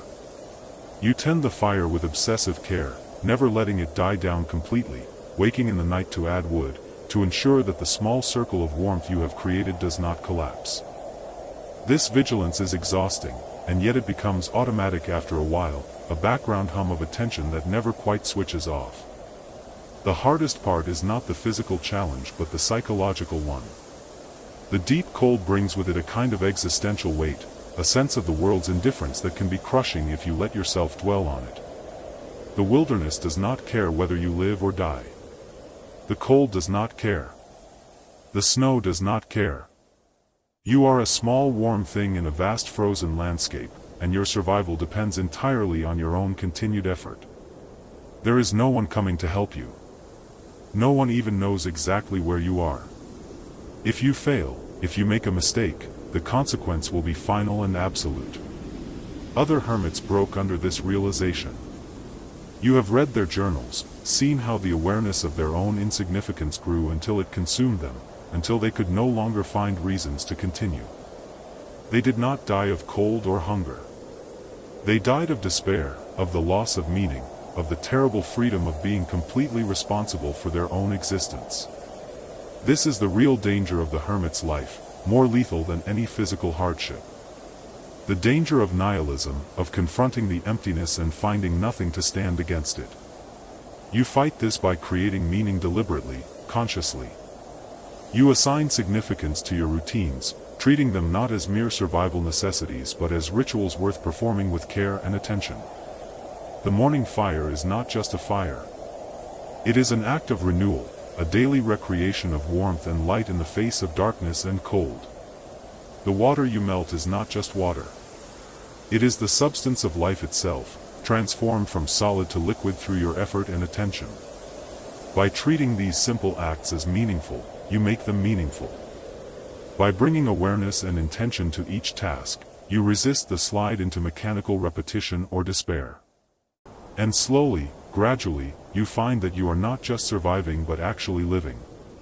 There is a richness to these days that you did not expect, a depth of experience that comes from the very simplicity you once feared.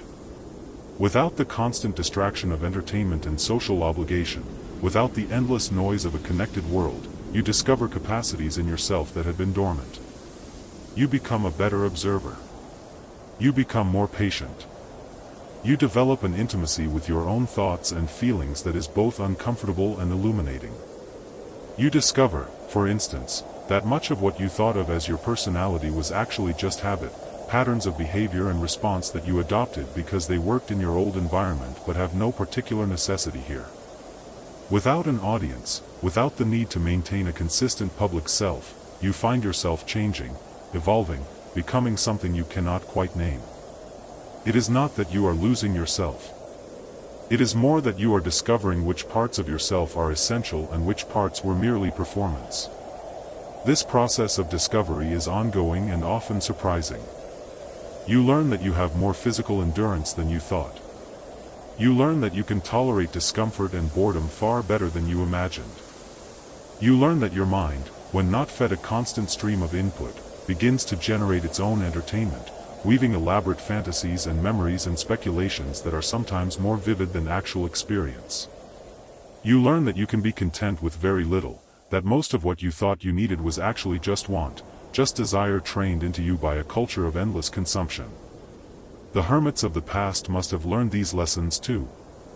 The ones who stayed, who made this life permanent rather than temporary, they must have undergone this same transformation.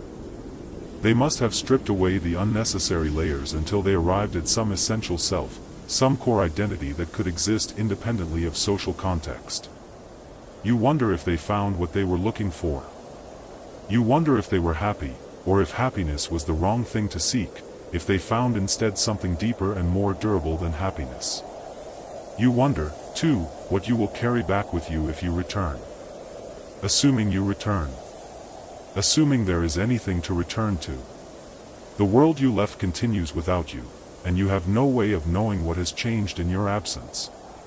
Friends have moved on. Events have occurred. The gap where you once stood has closed, and you imagine that you will have to force it open again if you choose to step back through. But these thoughts are for later, for some future version of yourself that will face those questions when they become immediate. For now, you are here, and here is enough. The cabin is warm. The fire is burning steadily. Outside, the snow is falling again, adding another layer to the already deep drifts, and you watch it through the small window with something approaching affection. This is your world now, these few square feet of shelter, this narrow circle of warmth, this life pared down to its most basic elements.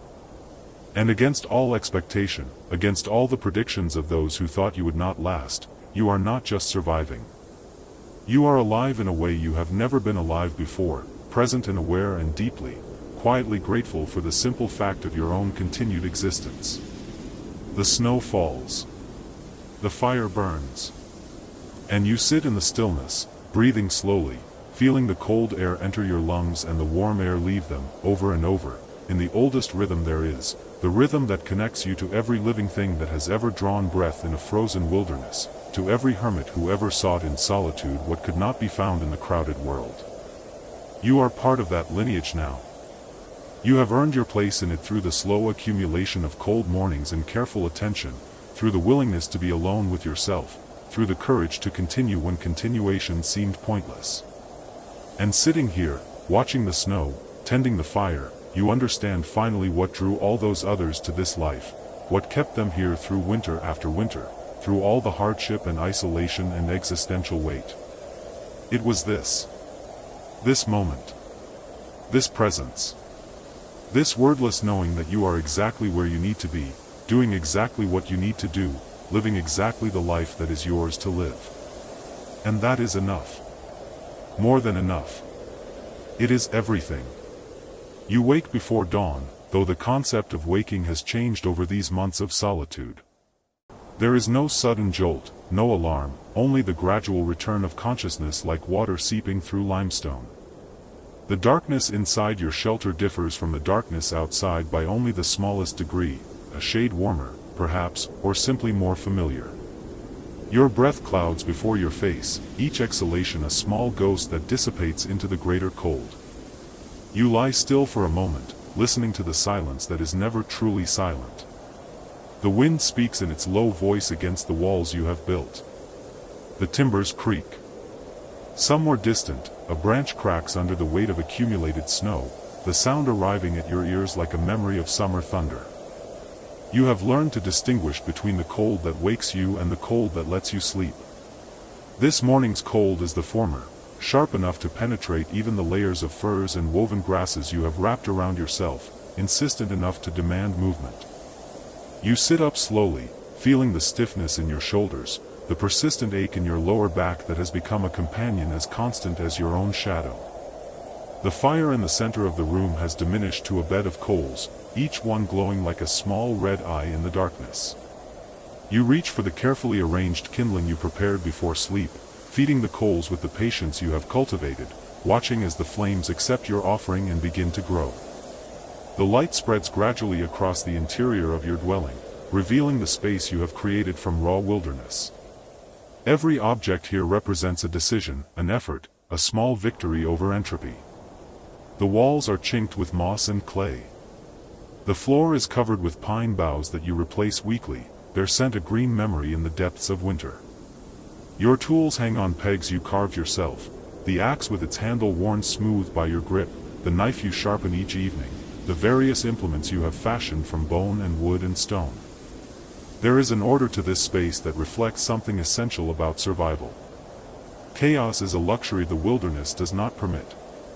You dress in layers, each one deliberate.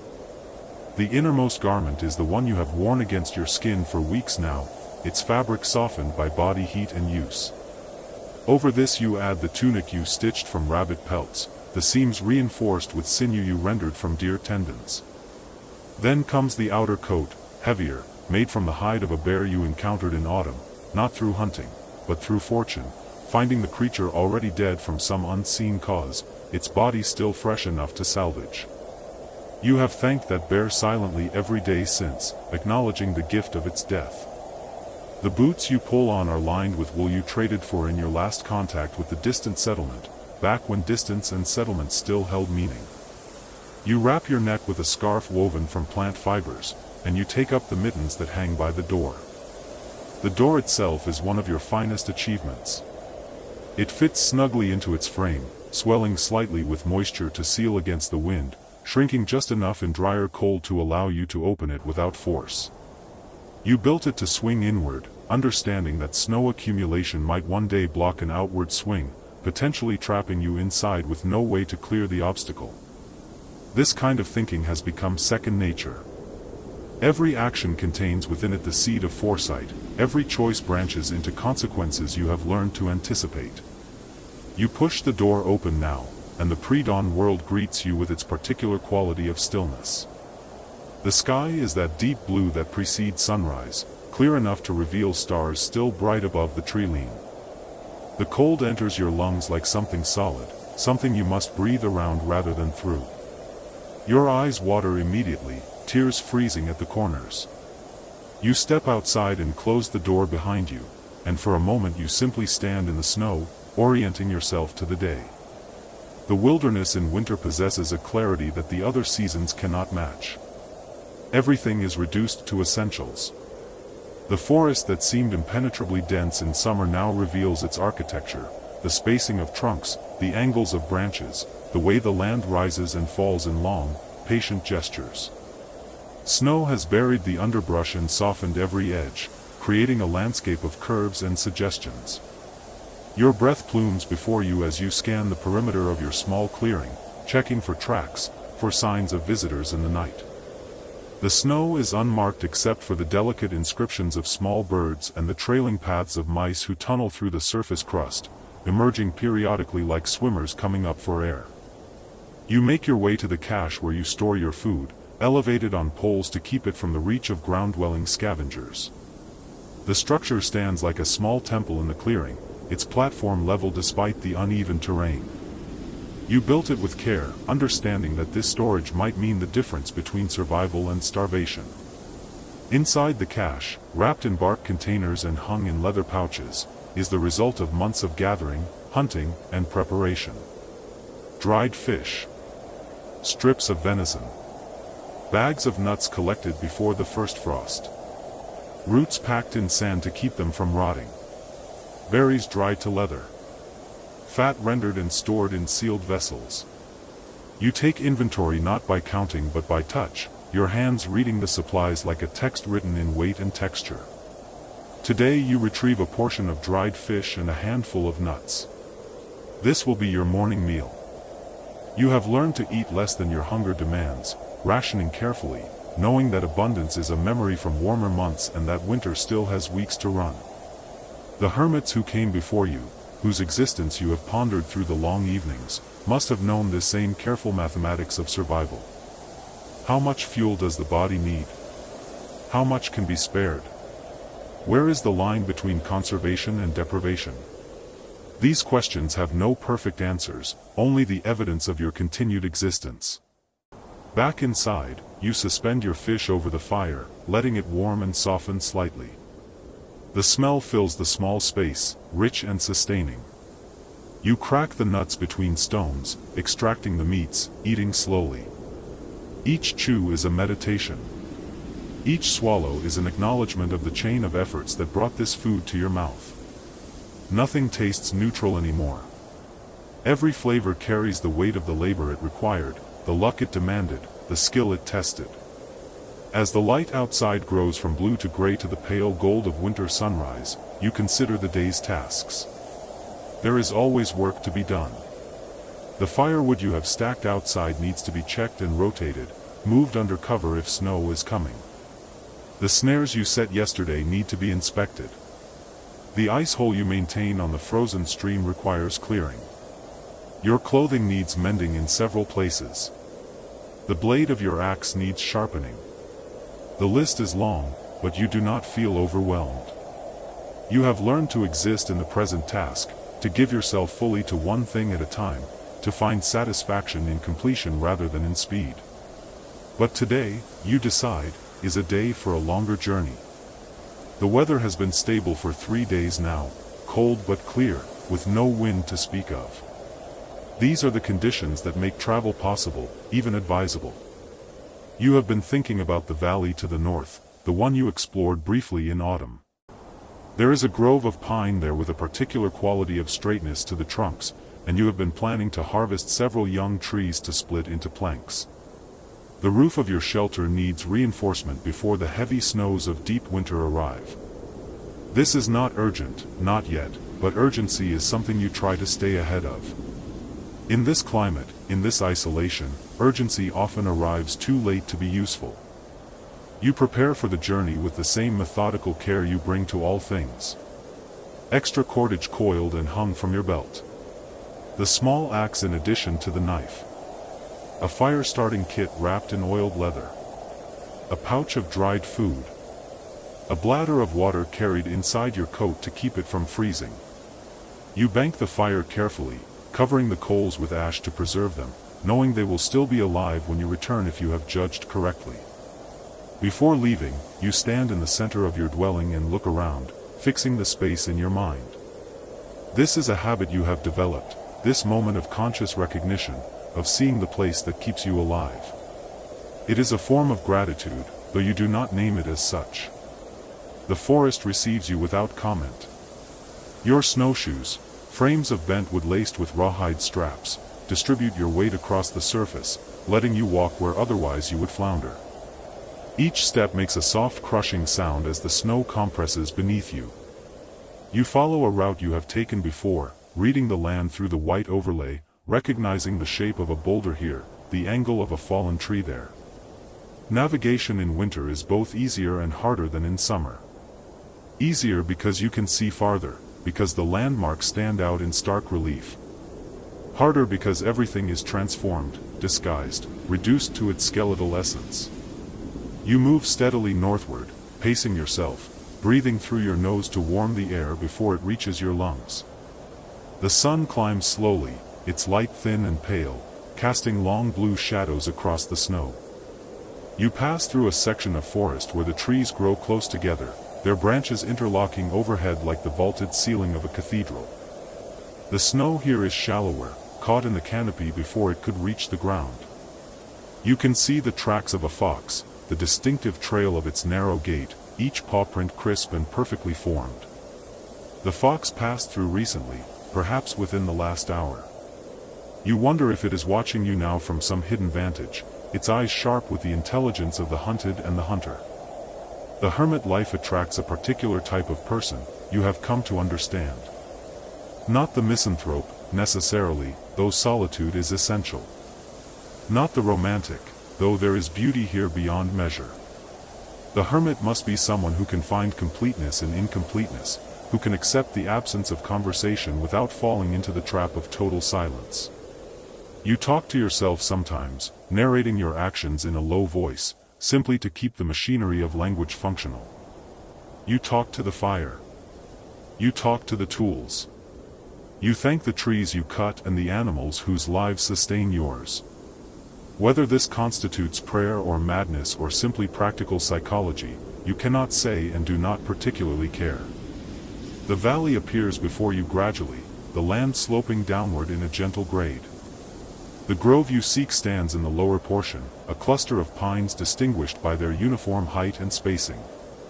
They grow in a formation that suggests they took root after some past disturbance, perhaps a fire, perhaps a windfall, that cleared the land and allowed them all to begin together.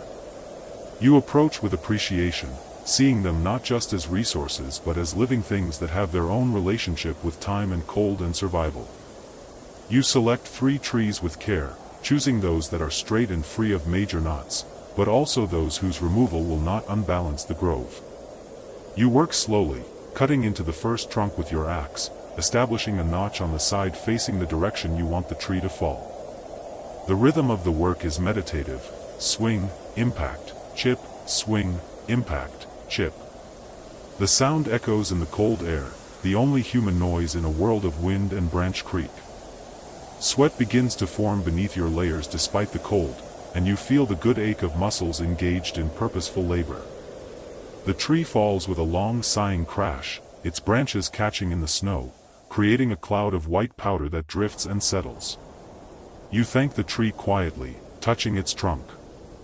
Then you begin the work of limbing it, removing the branches with clean cuts, stacking them in a pile that you will return for later. The branches will serve as kindling and as material for various small projects. Nothing is wasted. Waste is a concept from another world, a world where abundance allows for carelessness. By the time you have felled all 3 trees and limbed them, the sun has passed its zenith and begun its descent toward the western ridgeline. You take a moment to eat, sitting on one of the fallen trunks, feeling the cold seep through your clothing. The food is simple but sufficient. You eat watching the forest, alert but not anxious. A chickadee lands on a nearby branch, regarding you with its black-capped head tilted in curiosity. You remain still, letting it study you. After a moment, it flits away, disappearing into the maze of branches with a tiny call that sounds like contentment. The work of moving the trees back to your shelter will take several trips over several days. Today you select the smallest of the 3 and begin the process of dragging it. You have rigged a harness from rope and leather, a system that allows you to pull significant weight by engaging your legs and core rather than just your arms. The tree slides across the snow with less resistance than you might expect, the trunk acting almost like a sled runner. Still, the work is hard, and you stop periodically to rest, breathing deeply, feeling your heart rate settle before continuing. As you make your way back through the forest, pulling your harvest, you think about the hermits of history, those anchorites and ascetics, those wilderness dwellers and voluntary exiles. What drove them into solitude? Was it faith? Disillusionment? A desire for clarity that society could not provide? You have read accounts when such reading was still part of your life. You remember stories of desert fathers in their caves, of monks in their cells, of men and women who removed themselves from the world not because they hated it but because they needed to understand something that the world's noise obscured. Your own reasons seem both simpler and more complex. You came here, you chose this, because the alternative felt like a kind of slow suffocation. The noise of civilization, the constant demands, the way every moment seemed to be claimed by something or someone else.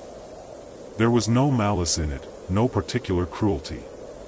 Just a grinding exhaustion, a sense that you were living at a distance from something essential.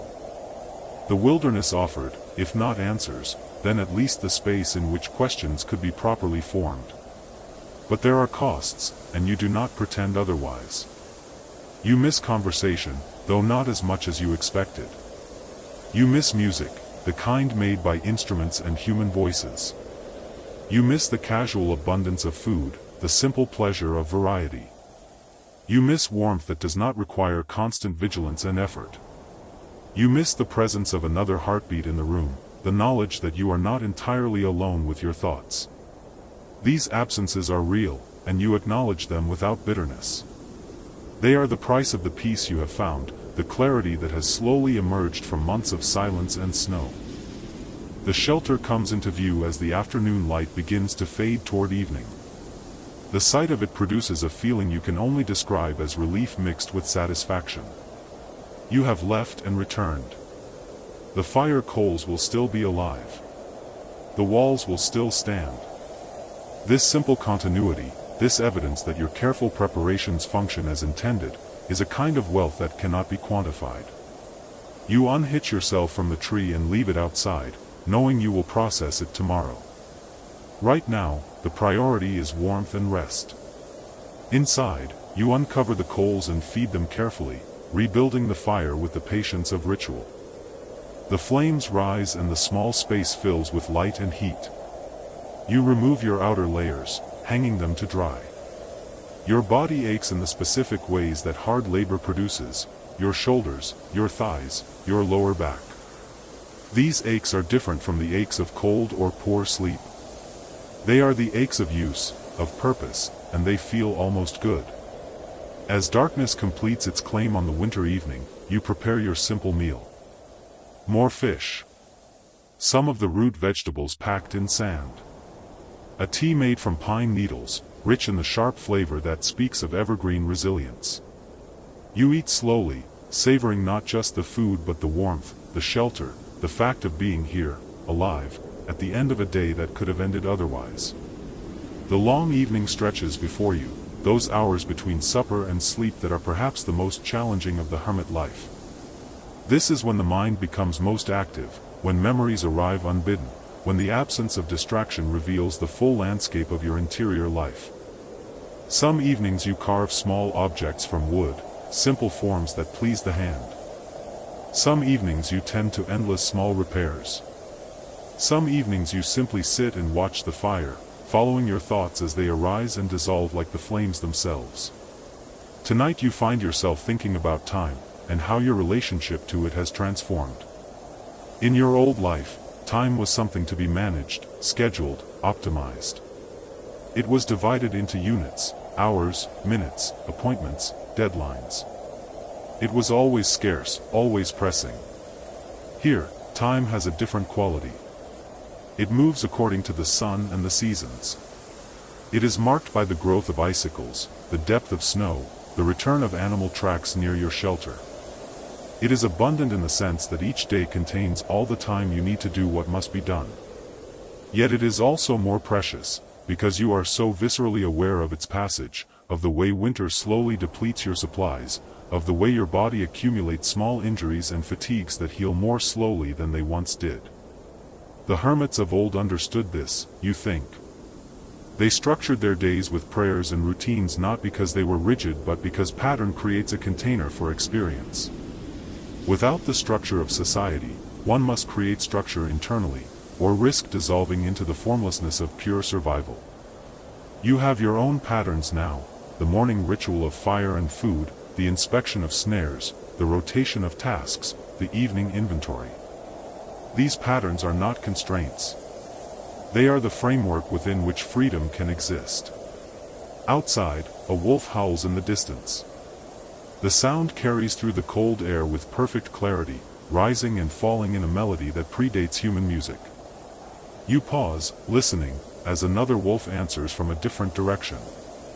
They are hunting, perhaps, or simply maintaining contact with their pack. You feel no fear. The wolves here seem to understand that you are not prey and not competition. You have seen them occasionally, gray shadows moving through the trees with the fluid efficiency of apex predators. You respect their space and they respect yours. This mutual acknowledgement feels like a kind of diplomacy, a treaty written in scent and distance and careful observation. You add another log to the fire, watching the bark catch and blacken, listening to the sap bubble and hiss. The light flickers across the walls, creating shifting patterns that could be figures, faces, whole scenes if you let your mind interpret them that way. But you have learned not to read too much into shadows. The wilderness provides enough real concerns without adding imagined ones. There is a particular quality to deep winter that you are only now beginning to understand. It is not just about cold or darkness or scarcity. It is about reduction, about stripping away everything that is not essential. In this reduction, something emerges that is difficult to name. A kind of presence, perhaps. An attentiveness. A way of being that is more direct, less mediated. You are here, in this body, in this moment, in this specific place on the earth, and there is no escaping or diffusing that fact. The intensity of this presence is both demanding and oddly restful. There is no need to be anywhere else, because there is nowhere else. There is no need to be anyone else, because there is no one else. The night deepens. You prepare your sleeping area, arranging the furs, checking that the fire is banked properly for the long darkness. Before you lie down, you step outside briefly, wanting to see the stars. The cold strikes you immediately, sharp and clarifying. Above, the sky is dense with stars, the Milky Way a river of light spanning the vault of heaven. You stand in the snow, your neck craned back, breathing the frozen air, feeling yourself to be very small and very present at once. This is when you feel closest to those other hermits, those distant figures scattered across history and geography. Somewhere, in some other wilderness, someone else is looking up at these same stars, feeling the same combination of solitude and connection. The experience of being alone with the infinite is perhaps the most universal of all human experiences, and yet it requires isolation to fully encounter. You wonder if they, those anonymous monks and anchorites, those wilderness dwellers and voluntary exiles, felt what you feel now, this strange mixture of melancholy and exaltation, of insignificance and profound importance. You return inside, closing the door against the cold and the stars. You lie down in your nest of furs, feeling the day's fatigue settle into your bones. Sleep will come soon, you know. It always does, eventually. But first there is this threshold time, this gradual descent from waking consciousness into dream. Your mind drifts across the day's events, across the texture of work and cold and small satisfactions. You think about the trees you felled, imagining how they will become planks, how those planks will reinforce your roof, how that roof will shelter you through the storm still to come. Every action connects to every other action in a web of cause and consequence that you can almost visualize, like a map drawn in light. Tomorrow you will need to check the snares. You will need to clear the ice hole. You will need to begin processing the tree trunk that waits outside. The list of tasks is endless, but it does not trouble you. This is simply the texture of hermit life, the constant engagement with necessity, the ongoing conversation with the material world. There is something deeply satisfying in this, something that your old life never quite provided. Purpose without politics. Effort without performance. Consequence without judgment. Your breathing slows and deepens. The fire crackles softly. Somewhere in the forest, the wolves are silent now, having completed their conversation. The wind has settled into a barely perceptible whisper. The night wraps around your shelter like a blanket made of cold and darkness and distance. You are held in it, suspended, kept. Just before sleep takes you completely, you have a moment of clarity so sharp it almost brings you back to full wakefulness. You understand, suddenly, that you are not waiting for anything. For months, perhaps, some part of you has been treating this as an interlude, a temporary exile that would eventually end. But now you recognize that this is not waiting. This is living. This is the actual substance of your life, not a preparation for life or a retreat from life, but life itself in its most direct form. The realization settles over you like snow falling on snow, quiet, accumulating, transforming the landscape even as it seems to change nothing. You sleep, and in your sleep you dream of walking through an endless forest where every tree is familiar, where every turn in the path leads deeper into a territory that is somehow also home. In the dream you are looking for something, but you cannot remember what. The search itself is the point, the movement through the winter world, the way your breath clouds before you, the way your footprints trail behind in the snow, marking a path that will be covered by the next storm, and then revealed again in the spring thaw as evidence that someone was here, someone passed through, someone survived. You wake once in the deep night, prompted by some sound or shift in temperature too subtle to identify. The fire has burned low again, and you add a small log, just enough to keep it alive until morning. In the brief wakefulness, you listen to the night. The silence is enormous, complex, composed of 1,000 tiny sounds that blend into something that the ear interprets as quiet. You lie back down, pulling the furs close, and sleep returns easily, naturally, like water finding its level.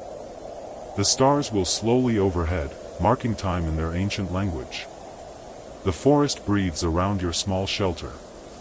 The cold presses down from the clear sky, steady and patient and vast.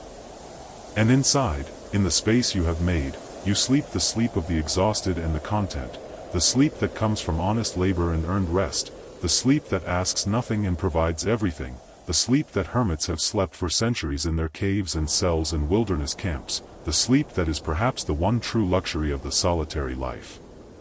When morning comes, and it will come, as it always has, as it always will, you will rise and begin again. You will tend the fire. You will eat your simple food. You will go out into the cold and do the work that needs doing. And in this repetition, this daily engagement with necessity and choice, you will continue to carve out an existence that is yours alone, answerable to no authority but the weather and the seasons and the quiet voice of your own judgment. The night holds you gently. The wilderness keeps its vigil. And you, in your shelter, in your chosen exile, in your voluntary hermitage, rest in the deep stillness that only true solitude can provide, surrounded by the frozen world that has become, against all expectations, a kind of home. You wake before the light arrives, as you have done for more seasons than you can now count with precision, and the cold presses against the stone walls of your shelter with the patience of something eternal. The darkness inside your small dwelling is absolute, but your hands know every surface, every corner, every object in its proper place. You sit upright on your bed of dried grasses and furs, and you listen to the wind moving across the ridgeline above, and you recognize its voice as you would recognize the voice of an old companion who has traveled beside you through all the years of your solitude. Your breath forms small clouds in the air before your face, though you cannot see them, and you pull the heaviest of your furs around your shoulders and sit in stillness for a time, allowing your body to gather itself, allowing your mind to surface fully from the deep waters of sleep. There is no urgency in this moment, no task that cannot wait for the slow arrival of dawn, and so you permit yourself this quiet interval, this space between dreaming and waking that has become, over time, one of the day's most precious offerings. The winter that surrounds you now is your seventh in this high valley, though you have lived in frozen places for far longer than that, moving from one remote corner of the world to another, seeking always the silence that lies beneath the surface of ordinary life. You have learned, through trial and error and close observation, how to survive in conditions that would kill most people within days, and that knowledge sits inside you now not as a collection of facts but as a way of being, a set of instincts and reflexes that operate below the level of conscious thought. You reach for the fire striker that hangs from a leather cord around your neck, and you feel for the small pile of tinder you prepared the night before and left within easy reach. Your fingers find the dry moss and the thin curls of birch bark, and you arrange them in the shallow depression you have carved into the stone floor, and you begin the familiar work of coaxing flame from darkness. The sparks fall like brief stars into the waiting tinder, and on the third strike, a tiny glow appears, fragile as hope, and you bend close and breathe life into it with long, gentle exhalations. The flame grows, hesitant at first, then more confident, and you feed it carefully with small twigs and strips of resinous wood, and the light spreads through the interior of your dwelling, revealing the rough stone walls, the low ceiling blackened with smoke from countless fires, the orderly arrangements of your few possessions. The warmth begins to push back against the cold, creating a small sphere of comfort in the vast frozen world beyond your threshold, and you feel the familiar gratitude that comes each morning when fire returns to your hearth. You have not spoken aloud in many days, perhaps weeks, and when you finally do speak, your voice sounds strange to your own ears, roughened from disuse, oddly formal. You say a few words of thanks, not to any particular deity but to the world itself, to the wood that burns and the stone that shelters and the morning that arrives despite the cold's best efforts to hold it back. The words feel important, a way of acknowledging that you are still human, still connected to the ancient practices of gratitude and recognition, even here in your radical solitude. Outside, the darkness is beginning to thin, shifting from absolute black to deep blue, and through the small opening you have left for ventilation near the top of your stone walls, you can see the first pale suggestions of approaching day. You dress slowly, pulling on layer after layer of clothing, each piece worn and patched and perfectly suited to its purpose. The innermost layer is soft leather, tanned and worked until it feels like a second skin. Over that goes a tunic of felted wool, dense and windproof. Then a vest lined with the fur of rabbits you trapped last autumn. Finally, the outer coat of heavy hide, treated with fat and smoke until water runs off it like rain from stone. Your hands, though scarred and weathered, move with practiced efficiency through the morning routine you have refined over years of repetition. You check the condition of your boots, examining the seams for any weakness, applying a thin layer of fat to the leather to keep it supple. You inspect your mittens, thick and fur-lined, sewn with sinew that will not break in the cold. You gather the tools you will need for the day's work, a small axe, a knife, a length of rope, a leather bag for carrying. The fire has settled into steady burning now, and you set a small pot of snow to melt over the flames, knowing that you will need water for drinking and for preparing the simple meal that will sustain you through the morning. While the snow melts and then begins to warm, you eat a piece of dried fish, chewing slowly, deliberately, making the small portion last. Food is scarce in the deep winter, and though you prepared carefully during the months of plenty, you know that every mouthful must be measured, every meal calculated to provide just enough energy without depleting your stores too quickly. The water is ready, and you pour it over a small handful of dried herbs you gathered in the high meadows last summer, creating a tea that is bitter but warming, and you cup your hands around the warm clay vessel and drink in small sips, feeling the heat move down your throat and spread through your chest. This simple act of drinking hot tea in the cold morning light feels like a ceremony, a marker of civilization maintained against the wilderness that presses in from all sides.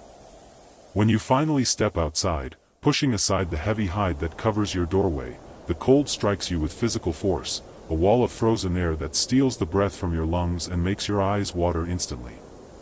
The tears freeze on your cheeks before you can wipe them away, and you stand for a moment, allowing your body to adjust, allowing your breathing to settle into the shallow, controlled rhythm that conserves warmth. The world before you is entirely white and blue and shadow, carved by wind into shapes of surreal beauty.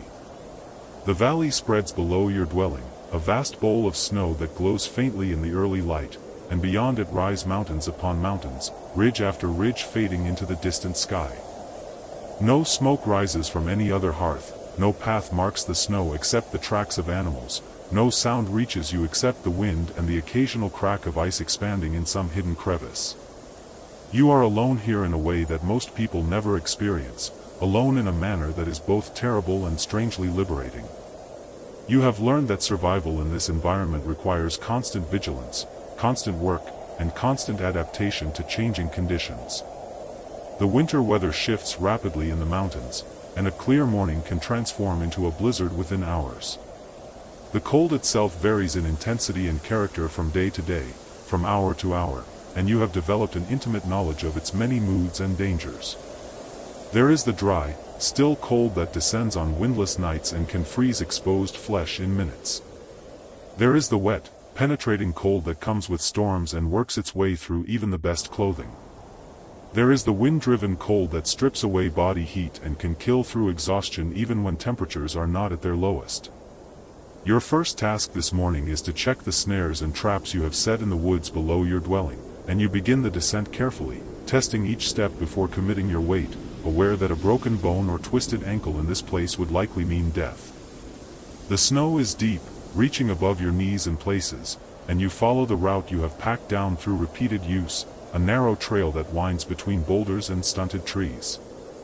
The forest here is sparse, shaped by wind and cold into twisted forms that look ancient and somehow wise, and as you move among them, you feel the familiar sense of being observed, though you know that any animals present are likely well hidden.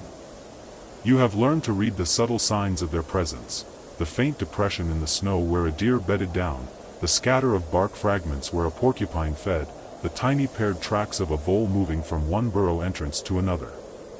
The first two snares are empty, the loops of cord undisturbed, and you reset them carefully, adjusting their position slightly, hoping that a different placement might intersect with the travel routes of rabbits or grouse. The third snare, set near a thicket of willow, has caught a rabbit, and you feel a surge of gratitude mixed with the quiet sorrow that comes with taking life. The animal is frozen solid, its body stiff, its eyes glazed with ice, and you remove it from the snare and place it carefully in your bag, offering a whispered word of thanks. This rabbit will provide food for several days, and its fur, once removed and tanned, will be added to your collection of materials for clothing and bedding. Nothing will be wasted. The bones will be boiled for their nutrients and then burned in your fire or used as tools. The sinew will be dried and twisted into thread. The organs, if not eaten immediately, will be used as bait in other traps. This complete utilization of every caught animal is not merely practical, it feels like a moral obligation, a way of honoring the life that has been taken. You continue checking the line of traps, moving deeper into the forest, and you find nothing else, which is neither surprising nor particularly discouraging. You have learned to accept the irregular bounty of winter hunting, the long stretches of scarcity punctuated by occasional success. Your stores of dried fish and preserved berries will sustain you through the empty days, and you have become skilled at eating less, at making your body function on minimal fuel when necessary. The sun has fully risen by the time you complete your circuit, and the quality of light has changed from blue-gray to brilliant white gold, the low winter sun transforming the snow-covered landscape into a field of glittering crystals. You pause for a moment at the edge of the forest and look out across the valley, and despite the cold that numbs your face and the hunger that gnaws quietly at your belly, you feel something close to contentment, a deep satisfaction with the simplicity and clarity of this life. You think, as you often do during these solitary expeditions, about the life you left behind, the settlements and towns and cities where people live in crowds, surrounded by noise and conflict and the endless complications of social existence.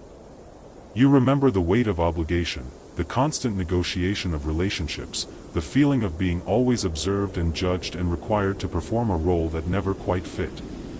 You remember the exhaustion of that life, the way it drained something essential from you day after day until you felt hollow and lost.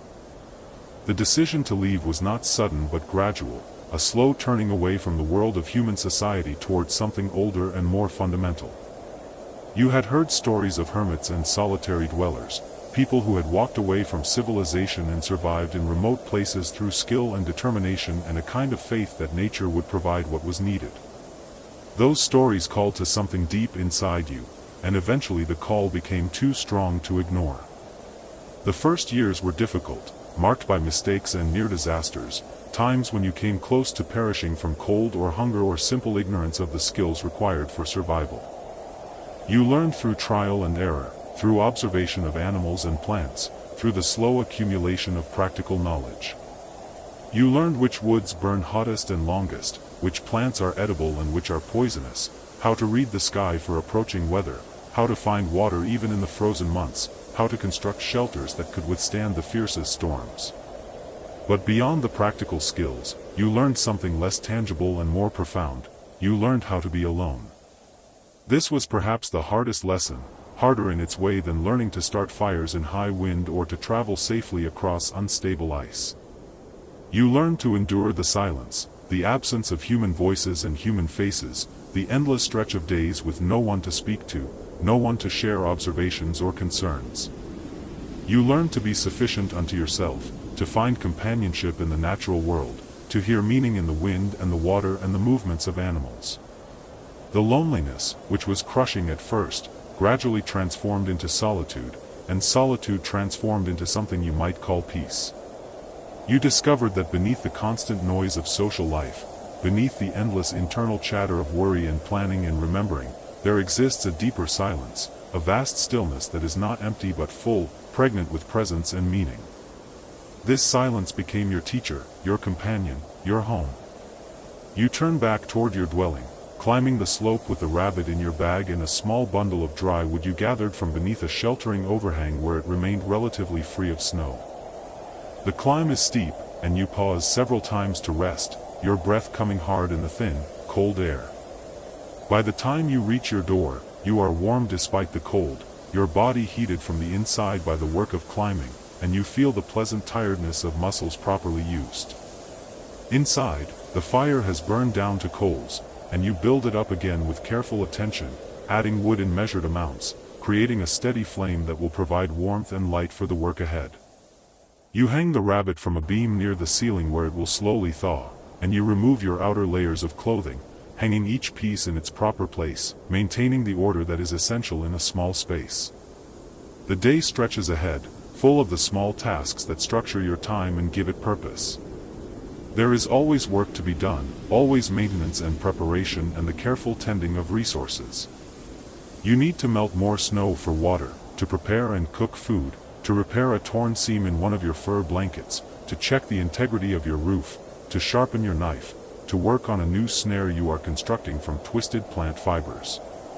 But first, you allow yourself a period of rest, sitting near the fire with your hands extended toward its warmth, letting your mind wander where it will. This time of quiet reflection has become as essential to your survival as food and fire, a way of maintaining your mental and spiritual health in the absence of human contact.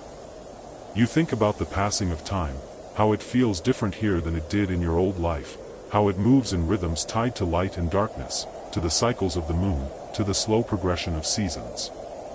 You have lost track of the specific date long ago, no longer knowing whether it is January or February, no longer caring about the arbitrary divisions of the calendar. Time here is measured in more fundamental units: the time between one sunrise and the next, the time it takes for water to freeze or thaw, the time required for a hide to cure or for dried fish to last. This dissolution of clock time has been surprisingly liberating, as if you have stepped outside the relentless forward march of hours and minutes into a more circular, natural sense of temporal flow. Your thoughts turn to the other hermits and solitary dwellers whose stories you know, the men and women throughout history who chose or were forced into lives of extreme isolation. You think of the desert fathers and mothers of early Christianity, who retreated into the wilderness to pray and contemplate and wrestle with demons both literal and metaphorical. You think of the Buddhist monks who spent years alone in mountain caves, seeking enlightenment through meditation and deprivation. You think of the trappers and prospectors who lived alone in the northern forests and mountains, driven by the search for furs or gold or simply by the desire to escape. Each of these people developed their own methods for survival, their own relationships with solitude, their own understanding of what it meant to live apart from human society. Some found wisdom and peace. Some went mad. Some simply endured, day after day, year after year, surviving through stubbornness and skill and luck. You wonder sometimes which category you belong to, whether your choice to live this way represents a genuine spiritual path or merely a form of escape, a running away rather than a moving toward. But these questions, while interesting, do not trouble you as they once did. You have come to accept that your motives may be mixed, that you can be both seeking and fleeing simultaneously, that the meaning of your solitude may never fully reveal itself. What matters, in the end, is that you are here, that you continue to wake each morning and do the work required to survive another day, that you maintain your humanity even in the absence of human company. The rabbit has thought enough to work with, and you take it down from its hanging place and carry it outside to a flat stone you use for butchering. The work is cold and bloody, and you perform it quickly and efficiently, your knife moving with practiced precision. You remove the skin in one piece, careful not to damage the valuable fur, and you set it aside for later processing. The meat you divide into portions, some to be cooked immediately, some to be dried or frozen for future use. The organs you examine carefully, setting aside the liver and heart and kidneys for cooking, discarding those that appear damaged or diseased. When the butchering is complete, you wash your hands and knife in snow, rubbing vigorously until the blood is removed and your skin is red with cold. You bring the meat inside and hang the portions that will be dried from hooks near the ceiling, where the heat and smoke from the fire will slowly preserve them. The fresh meat you prepare for cooking, cutting it into small pieces that will cook quickly and make the fuel last longer. As the meat cooks in your small pot, suspended over the fire on an iron hook you salvaged from an abandoned mining camp years ago, you work on the rabbit skin, scraping away the remaining bits of fat and flesh, stretching it carefully on a frame you have constructed from willow branches. The work requires attention and care, but your hands know what to do, and your mind is free to wander, to drift across memories and observations and the quiet philosophies you have developed through years of solitary contemplation. You think about the nature of need, how living in this stark environment has stripped away so many of the things you once thought necessary. You own perhaps 20 objects in total: your clothing, your tools, a few vessels for cooking and eating, your bedding, your fire-making equipment. Everything else that fills the lives of people in settlements, the furniture and decorations and books and instruments and countless other possessions, has been reduced to memory. And yet you do not feel deprived. If anything, you feel lighter, unburdened, free in a way you never were when surrounded by abundance. This reduction to essentials has clarified what truly matters: warmth, water, food, shelter, and perhaps most importantly, purpose. Each day contains clear objectives, concrete tasks that must be accomplished for survival. There is no ambiguity about whether your work matters, no need to justify your existence through complicated social calculations. You work to live, and the work itself provides meaning and structure and satisfaction. The meat is ready, and you eat slowly, savoring each bite, aware of the life that was given to sustain yours, aware of the complex web of relationships that connects you to the rabbits and the plants they eat and the soil that nourishes the plants and the weather that shapes everything. You are not separate from this world but deeply embedded within it, subject to its laws and rhythms, dependent on its generosity. After eating, you step outside again to check the weather and to perform the daily task of observing your environment with systematic attention. The sky is clear now, a deep crystalline blue that seems to stretch into infinity, but you notice a thin line of clouds gathering along the western horizon, and you recognize the signs of an approaching system. The wind has shifted slightly, coming now from the southwest rather than the north, and it carries a different quality, a hint of moisture and coming change. You estimate that you have perhaps 2 days before the weather turns, 2 days of relative calm during which you should gather more wood and secure your shelter and complete any outdoor tasks that might become impossible during a storm. This constant need to anticipate and prepare for changing conditions has become second nature, a way of thinking that operates continuously in the background of your awareness.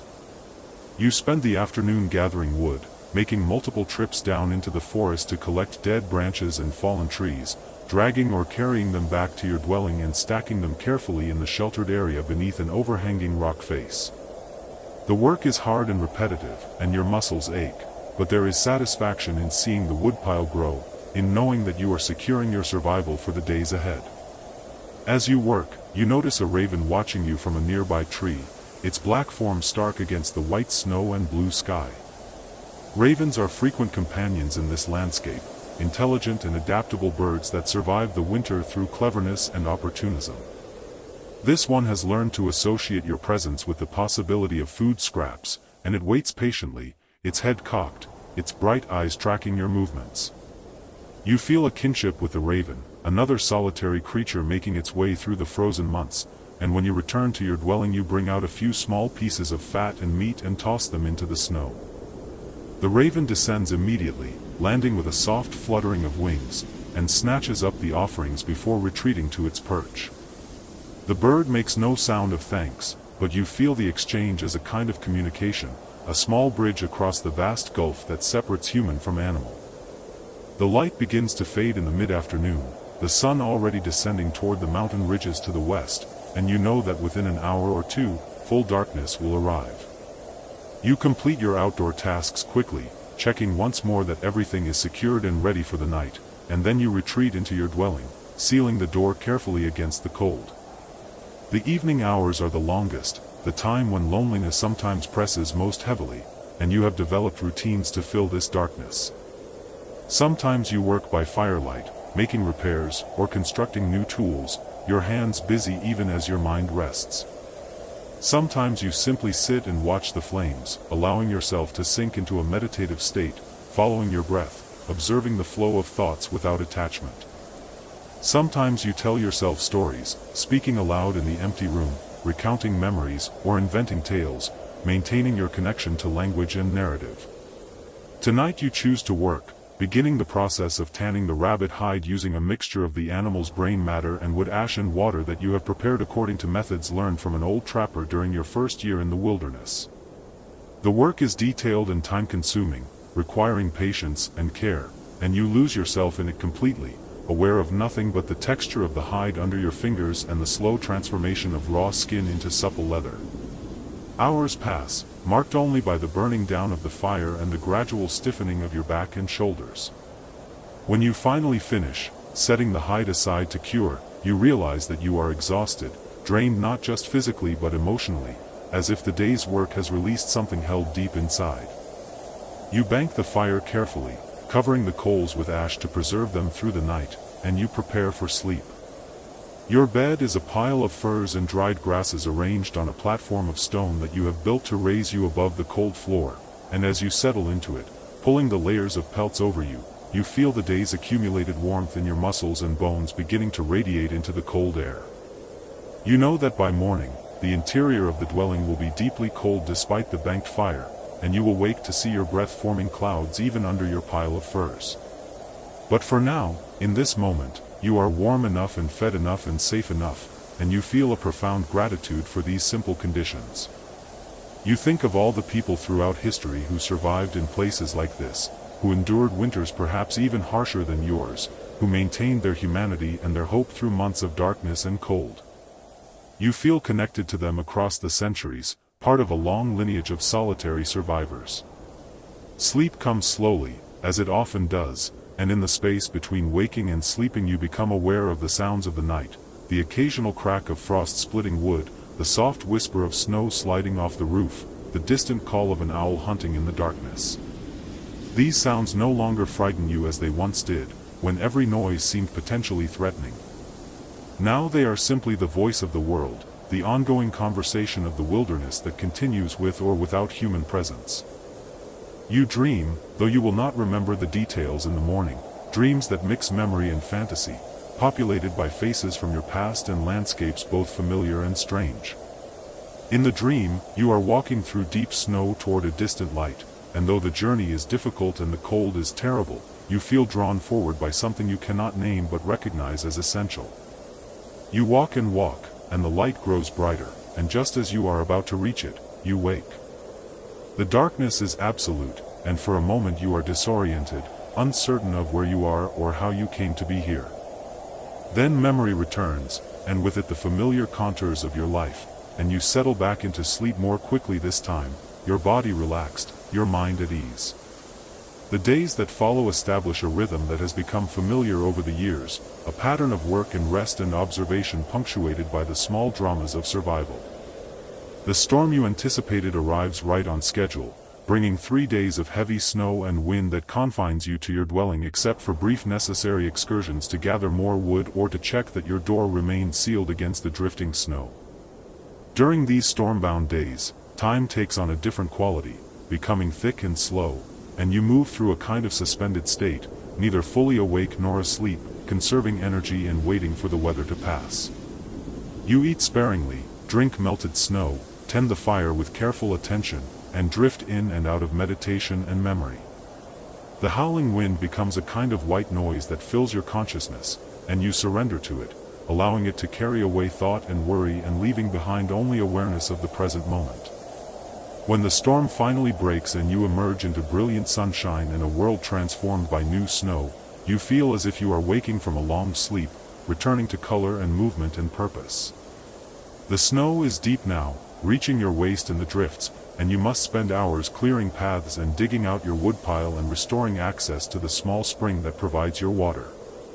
The work is hard but satisfying, and as you labor through the bright, cold day, you feel intensely alive, every sense heightened, every movement deliberate and necessary. This is survival reduced to its essence, you against the elements, using skill and strength and determination to maintain the small zone of warmth and safety that keeps you alive. There is no room for doubt or hesitation, no space for the luxuries of existential questioning. There is only the work and the doing of it. In the weeks that follow, the winter settles into its deepest cold, the time when temperatures drop to their lowest and the sun traces its shortest arc across the southern sky. These are the hardest days, when even the smallest task requires immense effort, when the cold penetrates every defense and sits like a stone in your bones. You move through a world of blue shadows and white silence, checking your traps, gathering wood, melting snow, maintaining the routines that give structure to time. Your food stores are diminishing now, despite your careful rationing, and you begin to eat less, tightening your belt, feeling your body beginning to burn its own reserves. This gradual hunger is uncomfortable but not yet dangerous, and you know from experience that you can endure it for weeks if necessary, that your body will adapt, slowing its metabolism, becoming more efficient. Hunger clarifies the mind in strange ways, stripping away the inessential and leaving only what matters most.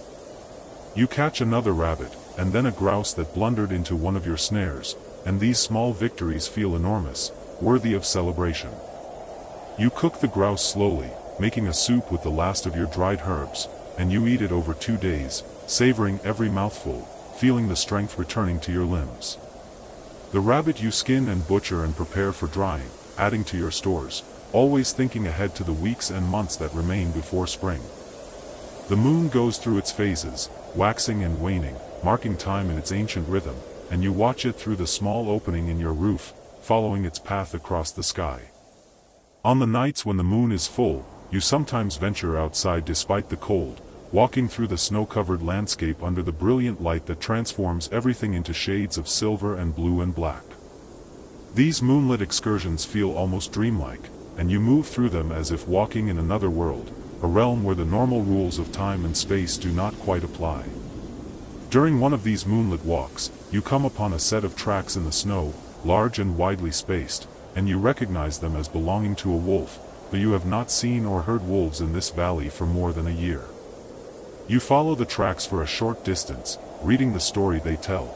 The wolf was traveling alone, moving steadily through the forest, pausing here to investigate a scent, there to urinate and mark its territory.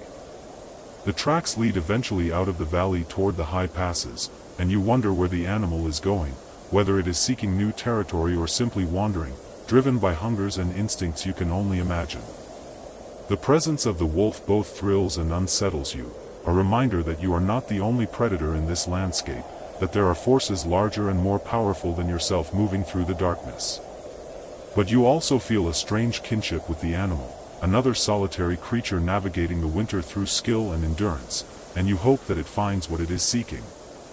As winter deepens toward its midpoint, you begin to notice subtle changes in the light, the days beginning to lengthen by tiny increments, the sun rising fractionally earlier and setting fractionally later.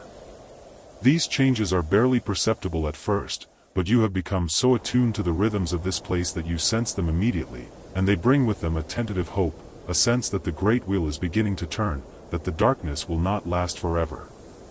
You think about spring, about the return of warmth and the melting of snow and the emergence of green things from the frozen earth, and these thoughts sustain you through the coldest nights. You imagine the sound of running water, the smell of wet earth, the sight of the first flowers pushing through the snow, and these imagined sensations feel almost real, vivid enough to warm you from the inside. But spring is still far away, and there is much winter yet to endure, and so you return your attention to the present, to the tasks of the day, to the ongoing work of survival. You repair your clothing, stitching patches over patches, working by firelight with fingers stiff from cold. You sort through your remaining food stores, calculating how long they will last, deciding how much you can eat each day while still maintaining a margin of safety. You check and recheck your tools, sharpening blades, replacing broken handles, ensuring that everything is ready should you need it suddenly. The days continue to pass, each one much like the last, and this sameness, which might drive some people mad, has become for you a kind of meditation, a way of being fully present in each moment without constantly seeking novelty or distraction. You have learned to find meaning in repetition, to discover the subtle variations that distinguish one day from another, to see beauty in the smallest details, the particular way the ice crystals form on the inside of your door, the changing colors of the sky at sunset, the tracks of a mouse across fresh snow. Your mind, freed from the constant stimulation of social interaction and technological distraction, has become quiet and clear, capable of sustained focus on simple things. You can watch the fire for hours, following the dance of flames, seeing patterns and meanings that would have escaped you in your former life. You can listen to the wind with complete attention, distinguishing its many voices and moods. You can sit in stillness and simply be, without restlessness or boredom, content in your own presence. This inner quiet is perhaps the greatest gift of your solitude, more valuable than any practical skill you have learned. It has allowed you to discover a depth within yourself that you did not know existed, a reservoir of peace and strength that remains available even in the most difficult circumstances. You have come to understand that you are not simply a collection of thoughts and emotions and memories, but something more fundamental, a consciousness that observes all these passing phenomena without being defined by them. Late one afternoon, as you return from checking your traps in the forest below, you pause at the edge of the trees and look back at your dwelling perched on its rocky outcrop, and you see it as a stranger might see it, a small, crude structure of piled stone and earth, barely distinguishable from its surroundings, marked only by the thin ribbon of smoke that rises from its center. It looks impossibly small and fragile against the vast white landscape, a tiny human mark on the edge of wilderness, and you feel both pride and humility at what you have created and maintained. This is your home, the shelter you have built with your own hands from materials found in this place, and it has kept you alive through multiple winters. It is not beautiful by conventional standards, but it possesses a beauty of function, of perfect adaptation to its environment, of honest utility.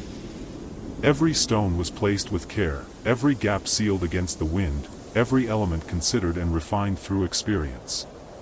It stands as a testament to human ingenuity and perseverance, to the possibility of surviving in places that seem inhospitable to human life.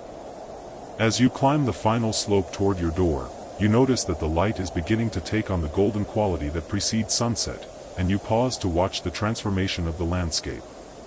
The snow, which appears white under the full light of day, begins to glow with shades of pink and orange and purple as the sun descends toward the horizon. The mountains become silhouettes against the colorful sky, their sharp peaks cutting precise shapes from the fading light. The shadows grow longer and deeper, filling the valleys with blue-violet darkness while the ridges still burn with reflected light. You stand and watch until the last color fades and the first stars begin to appear, and then you turn and enter your dwelling, closing the door on the gathering night. Inside, the fire has burned low, and you build it up again, adding wood, creating warmth and light, pushing back the darkness one more time. You prepare your evening meal, eating slowly, drinking hot tea, feeling the warmth spread through your body. The night ahead is long, as all winter nights are long, but you have learned to embrace the darkness rather than fear it, to use these hours for rest and reflection and the quiet contemplation that nourishes the spirit as surely as food nourishes the body. You settle into your bed, pulling the furs around you, and you lie in the darkness listening to the night sounds, feeling the weight of solitude not as burden but as blessing. Tomorrow you will wake and begin again, checking your traps, gathering wood, melting snow, maintaining the rhythms that keep you alive. The winter will continue, cold and demanding and relentless, but you will continue as well, enduring, adapting, surviving. You have become what you needed to become, a creature of this place, shaped by its demands, sustained by its offerings, at home in its vast silence. And as sleep finally comes, carrying you down into its dark waters, you feel a deep contentment, a sense of rightness about your life, strange and difficult though it may be. You have found something in this frozen wilderness that eluded you in the world of civilization, a direct and unmediated relationship with existence itself, stripped of all the complex social constructions that usually surround and obscure it. You have found a way to live that feels true and whole and deeply satisfying, and for now, in this moment, that is enough. The cabin stands quiet in the late winter afternoon, and you find yourself simply listening. Not for danger, not for weather, but for the texture of silence itself.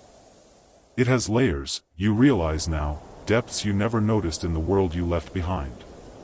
There is the near silence, the held breath of air within these log walls. There is the middle distance, where snow settles grain by grain on the roof beams. And there is the far silence, the vast acoustic emptiness of frozen forest stretching away in all directions, a quietude so complete it becomes almost a presence, a companion that asks nothing and offers everything. You have lived through the heart of winter. The solstice darkness has passed. Each day now the light lingers a few moments longer, and though the cold remains fierce, though the snow still falls and the ice still grips the creek in its ancient hold, something fundamental has shifted. You feel it not as hope exactly, but as knowledge. The wheel turns. The seasons obey laws older than human memory. You have placed yourself within that turning, and it has not crushed you. Your hands rest on the table, and you study them in the amber light of the fire. They are different hands than the ones you brought to this place. The skin is weathered, creased with fine lines earned through labor and cold.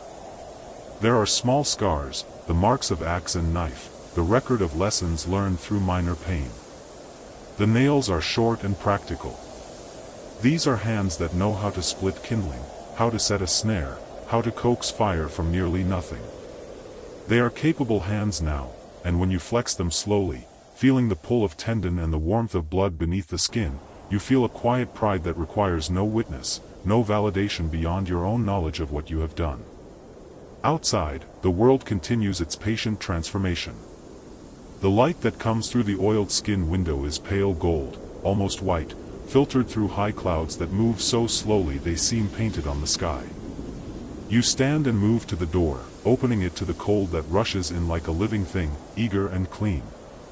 The air fills your lungs with its sharp clarity, and you step out onto the packed snow of your small clearing. Everything is familiar now. The shapes of the surrounding trees, the angle of the slope behind the cabin, the distant line of peaks that marks the northern horizon, these have become the geography of your daily life, as known to you as the rooms of any house you ever inhabited. But familiarity has not bred contempt or boredom. Instead, it has deepened your seeing. You notice things now that would have been invisible to your former self, the way shadows pool in the hollows of drifted snow, the particular quality of light that precedes a temperature drop, the subtle shift in wind direction that speaks of weather moving in from the west. You walk slowly toward the woodpile, checking the supply with the practiced eye of someone who understands that preparation is survival's other name. There is enough. You have rationed well, cut efficiently, stacked thoughtfully. The wood will last through what remains of winter and into the uncertain weeks of early spring, when new snow may still fall but the sap begins its invisible rise in the heartwood of living trees. You place one hand on the stack, feeling the cold solidity of it, the reassurance of matter converted into potential warmth, and you acknowledge silently that you have done this thing correctly. A raven calls from somewhere in the forest, its voice carrying through the cold air with perfect clarity. You have learned to distinguish the calls, the different tones and rhythms that mean different things in the raven's complex language. This one is casual, conversational, a bird speaking to its mate or companion, sharing news of the day's foraging. You smile slightly, recognizing kinship with this other survivor, this other creature who has chosen, or been chosen by, this difficult and beautiful place. The months alone have changed your relationship with sound. In the beginning, you spoke aloud often, filling the silence with your own voice as if afraid that without speech you might somehow dissolve into the quiet and be lost. But gradually you learned to trust the silence, to find comfort in it, and your own voice became something you used sparingly, deliberately, a tool brought out only when needed. Now you can go days without speaking, and it feels not like deprivation but like a kind of cleanliness, a simplification that clarifies rather than diminishes. But you do speak sometimes, quietly, to yourself or to the cabin or to the forest at large. Small observations, fragments of thought given voice for the pleasure of hearing language in this wordless place. Snow coming, you might say, reading the sky. Or, good fire tonight, acknowledging the warmth that surrounds you. These utterances are not conversation, exactly, but neither are they mere thinking aloud. They are a way of maintaining the bridge between inner and outer, between the solitary self and the world that self inhabits. You return to the cabin and close the door against the cold. The fire needs attention, and you kneel before it, adding wood with the careful precision that has become second nature. The flames accept the new fuel and rise higher, and you watch them for a long moment, seeing in their dance the same patterns you have watched 1,000 times before and yet never tire of watching. Fire is transformation made visible, matter becoming energy, the slow violence of oxidation turned into light and heat.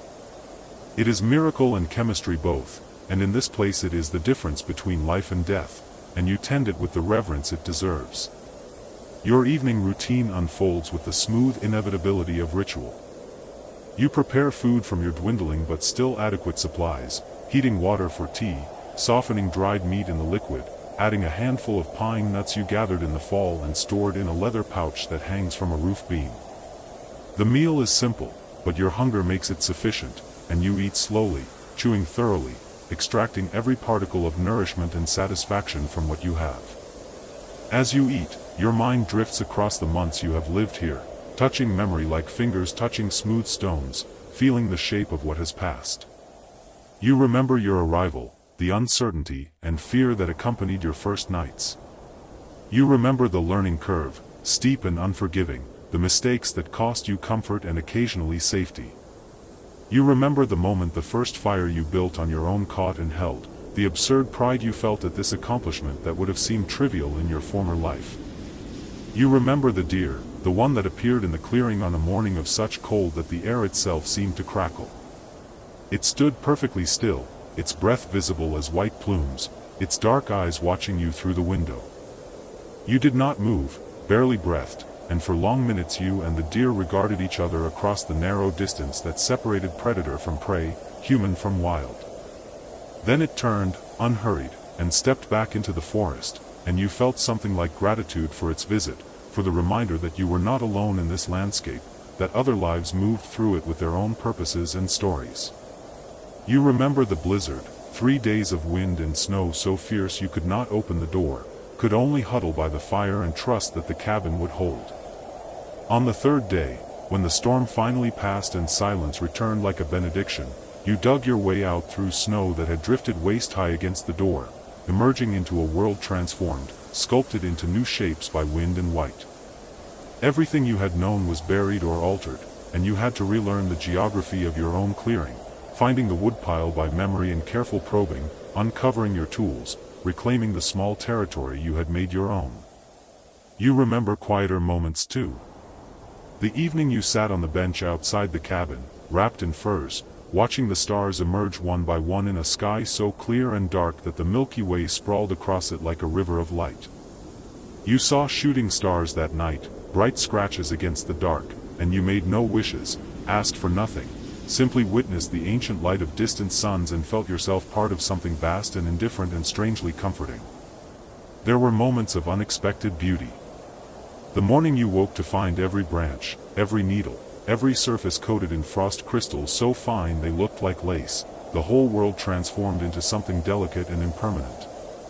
The afternoon when fog rolled through the forest, obscuring everything beyond 20 feet, turning your cabin into an island in a sea of gray, and you heard sounds you could not identify, movements in the mist that could have been animals or falling snow or simply the forest breathing. And there were moments of difficulty, times when the isolation pressed against you like a physical weight, when you felt the absence of human contact as an ache in your chest, when you spoke aloud just to hear a human voice and found the sound hollow and unconvincing. Those moments taught you things too. They taught you that loneliness and solitude are not the same, that one is a wound and the other is a choice, and that learning to distinguish between them is part of the work of living deliberately in a place like this. The hermits who came before you, whose stories you carry like seeds in your mind, they must have felt these things too. The desert fathers in their caves, the Celtic monks on their storm-battered islands, the forest dwellers of Russia and Scandinavia, all of them knew this particular quality of aloneness, this stripping away of distraction until only the essential self remains, naked and undeniable. Some of them sought that confrontation with the self as a spiritual practice, a way of burning away everything false until only truth remained. Others perhaps stumbled into it, driven by circumstance or temperament into places where survival itself became a kind of meditation. You do not know which category you belong to. Maybe it doesn't matter. The result is the same. You are here, you are alone, and you are alive. Each morning you wake to cold and silence. Each evening you sleep in warmth you have created. Between those points, you do the work that sustains you, and in doing it you have discovered a satisfaction that needs no explanation, no justification beyond itself. The tea in your cup is cooling, and you drink it down, tasting the faint bitterness of the herbs, the mineral quality of snow-melt water. You wash the cup and the bowl you used for your meal, melting more snow for the purpose, scrubbing with sand kept for this task. Cleanliness is harder here, requires more effort and intention, but you maintain it because it matters, because letting go of small standards is how larger surrenders begin. Night is coming on, the light outside fading from gold to blue to the deep violet that precedes true darkness.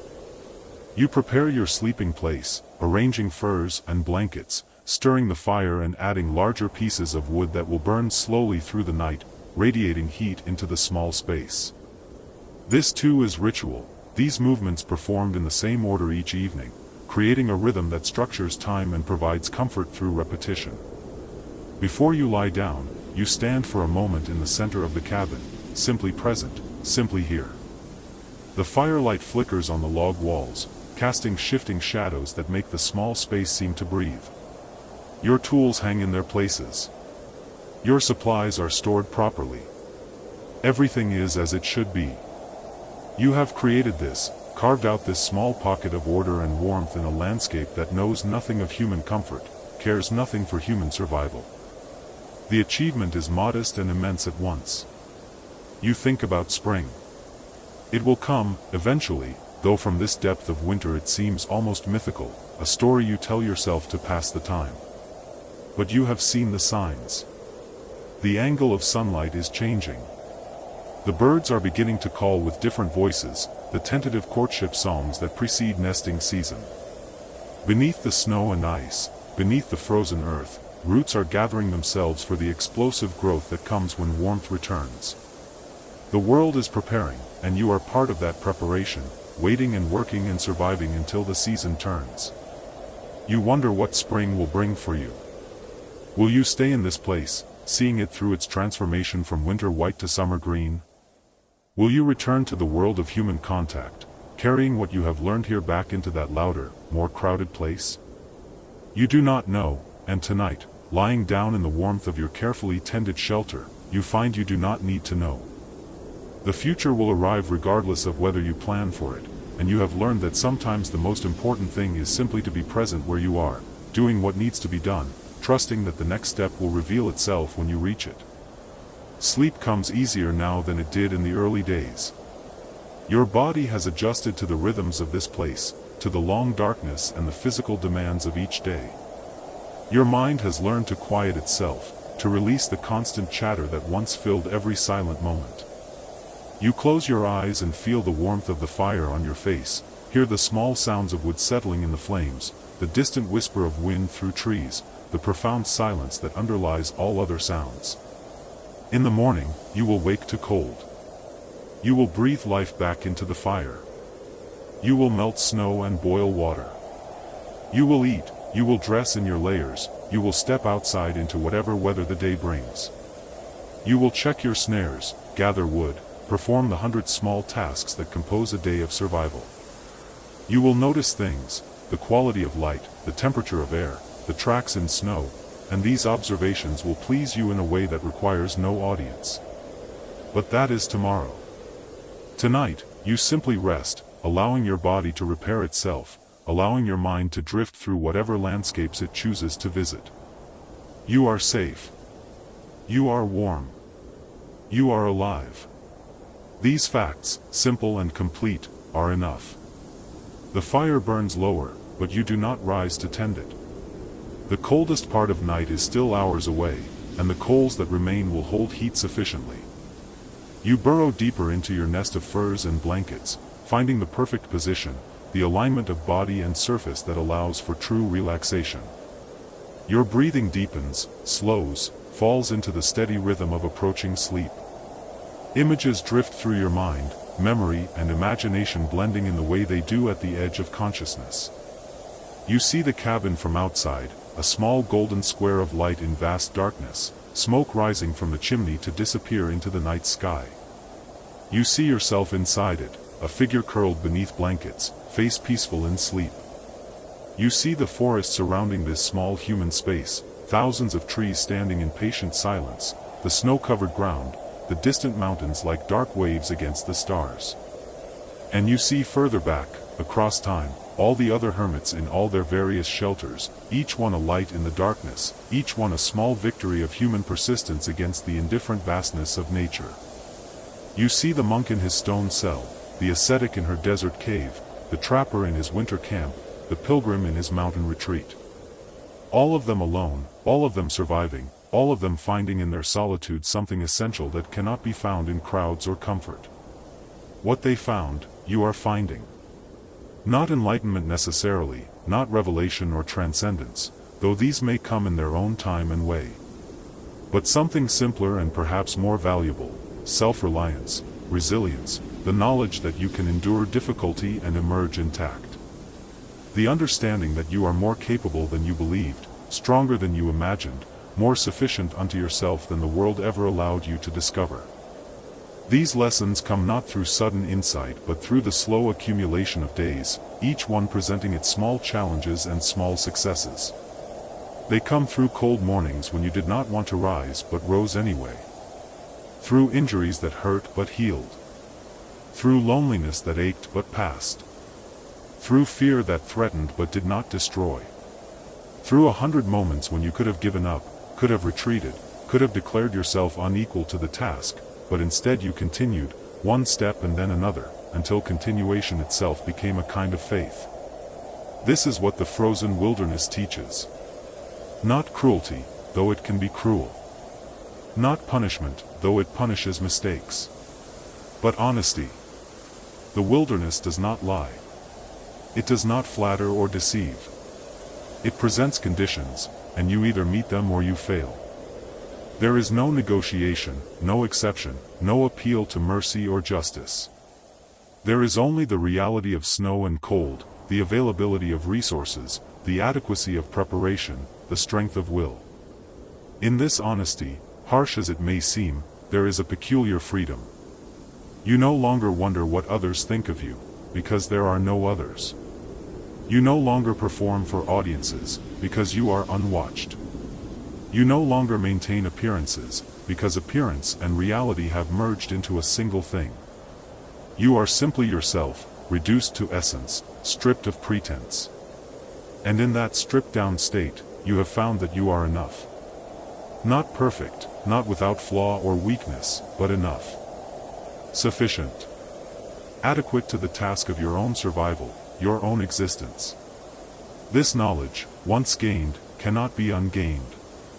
Whatever happens next, wherever you go from here, you will carry it with you.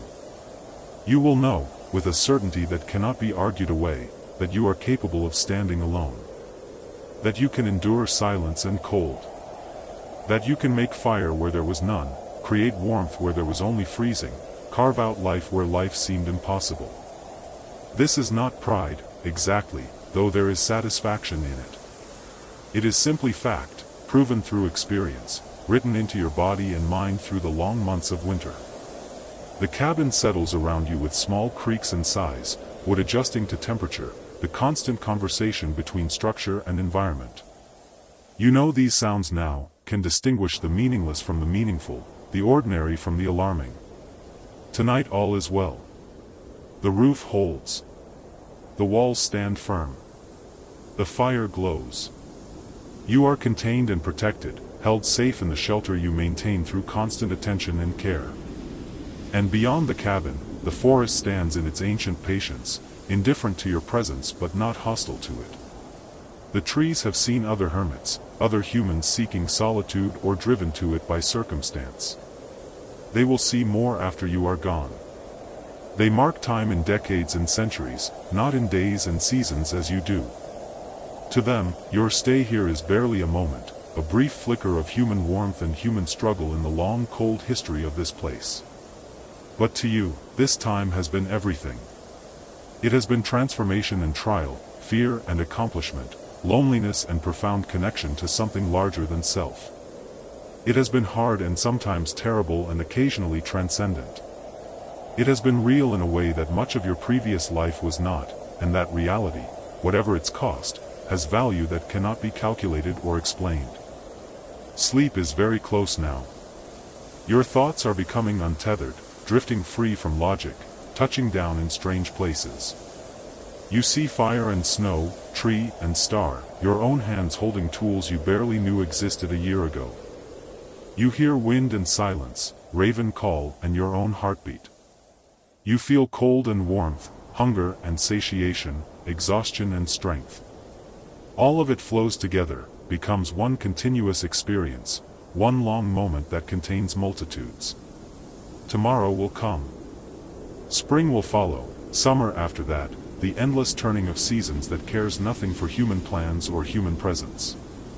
But tonight, here, now, you rest in the shelter you have made, in the life you have carved out against odds that once seemed insurmountable.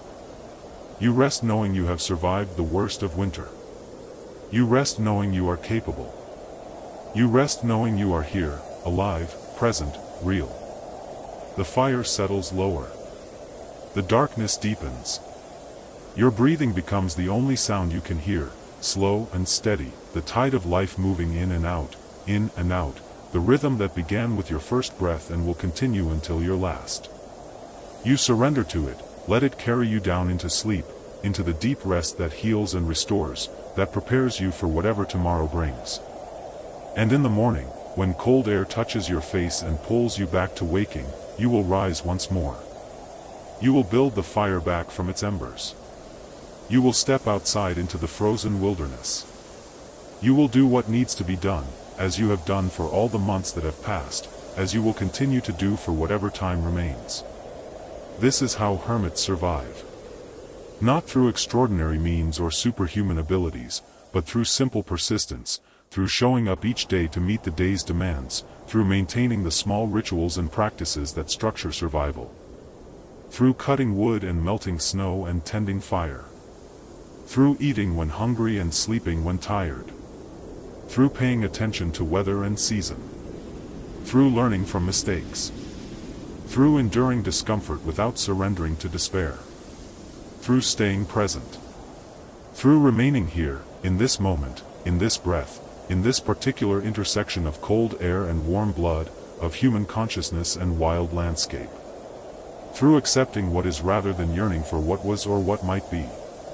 Through finding sufficiency in the simple fact of continued existence.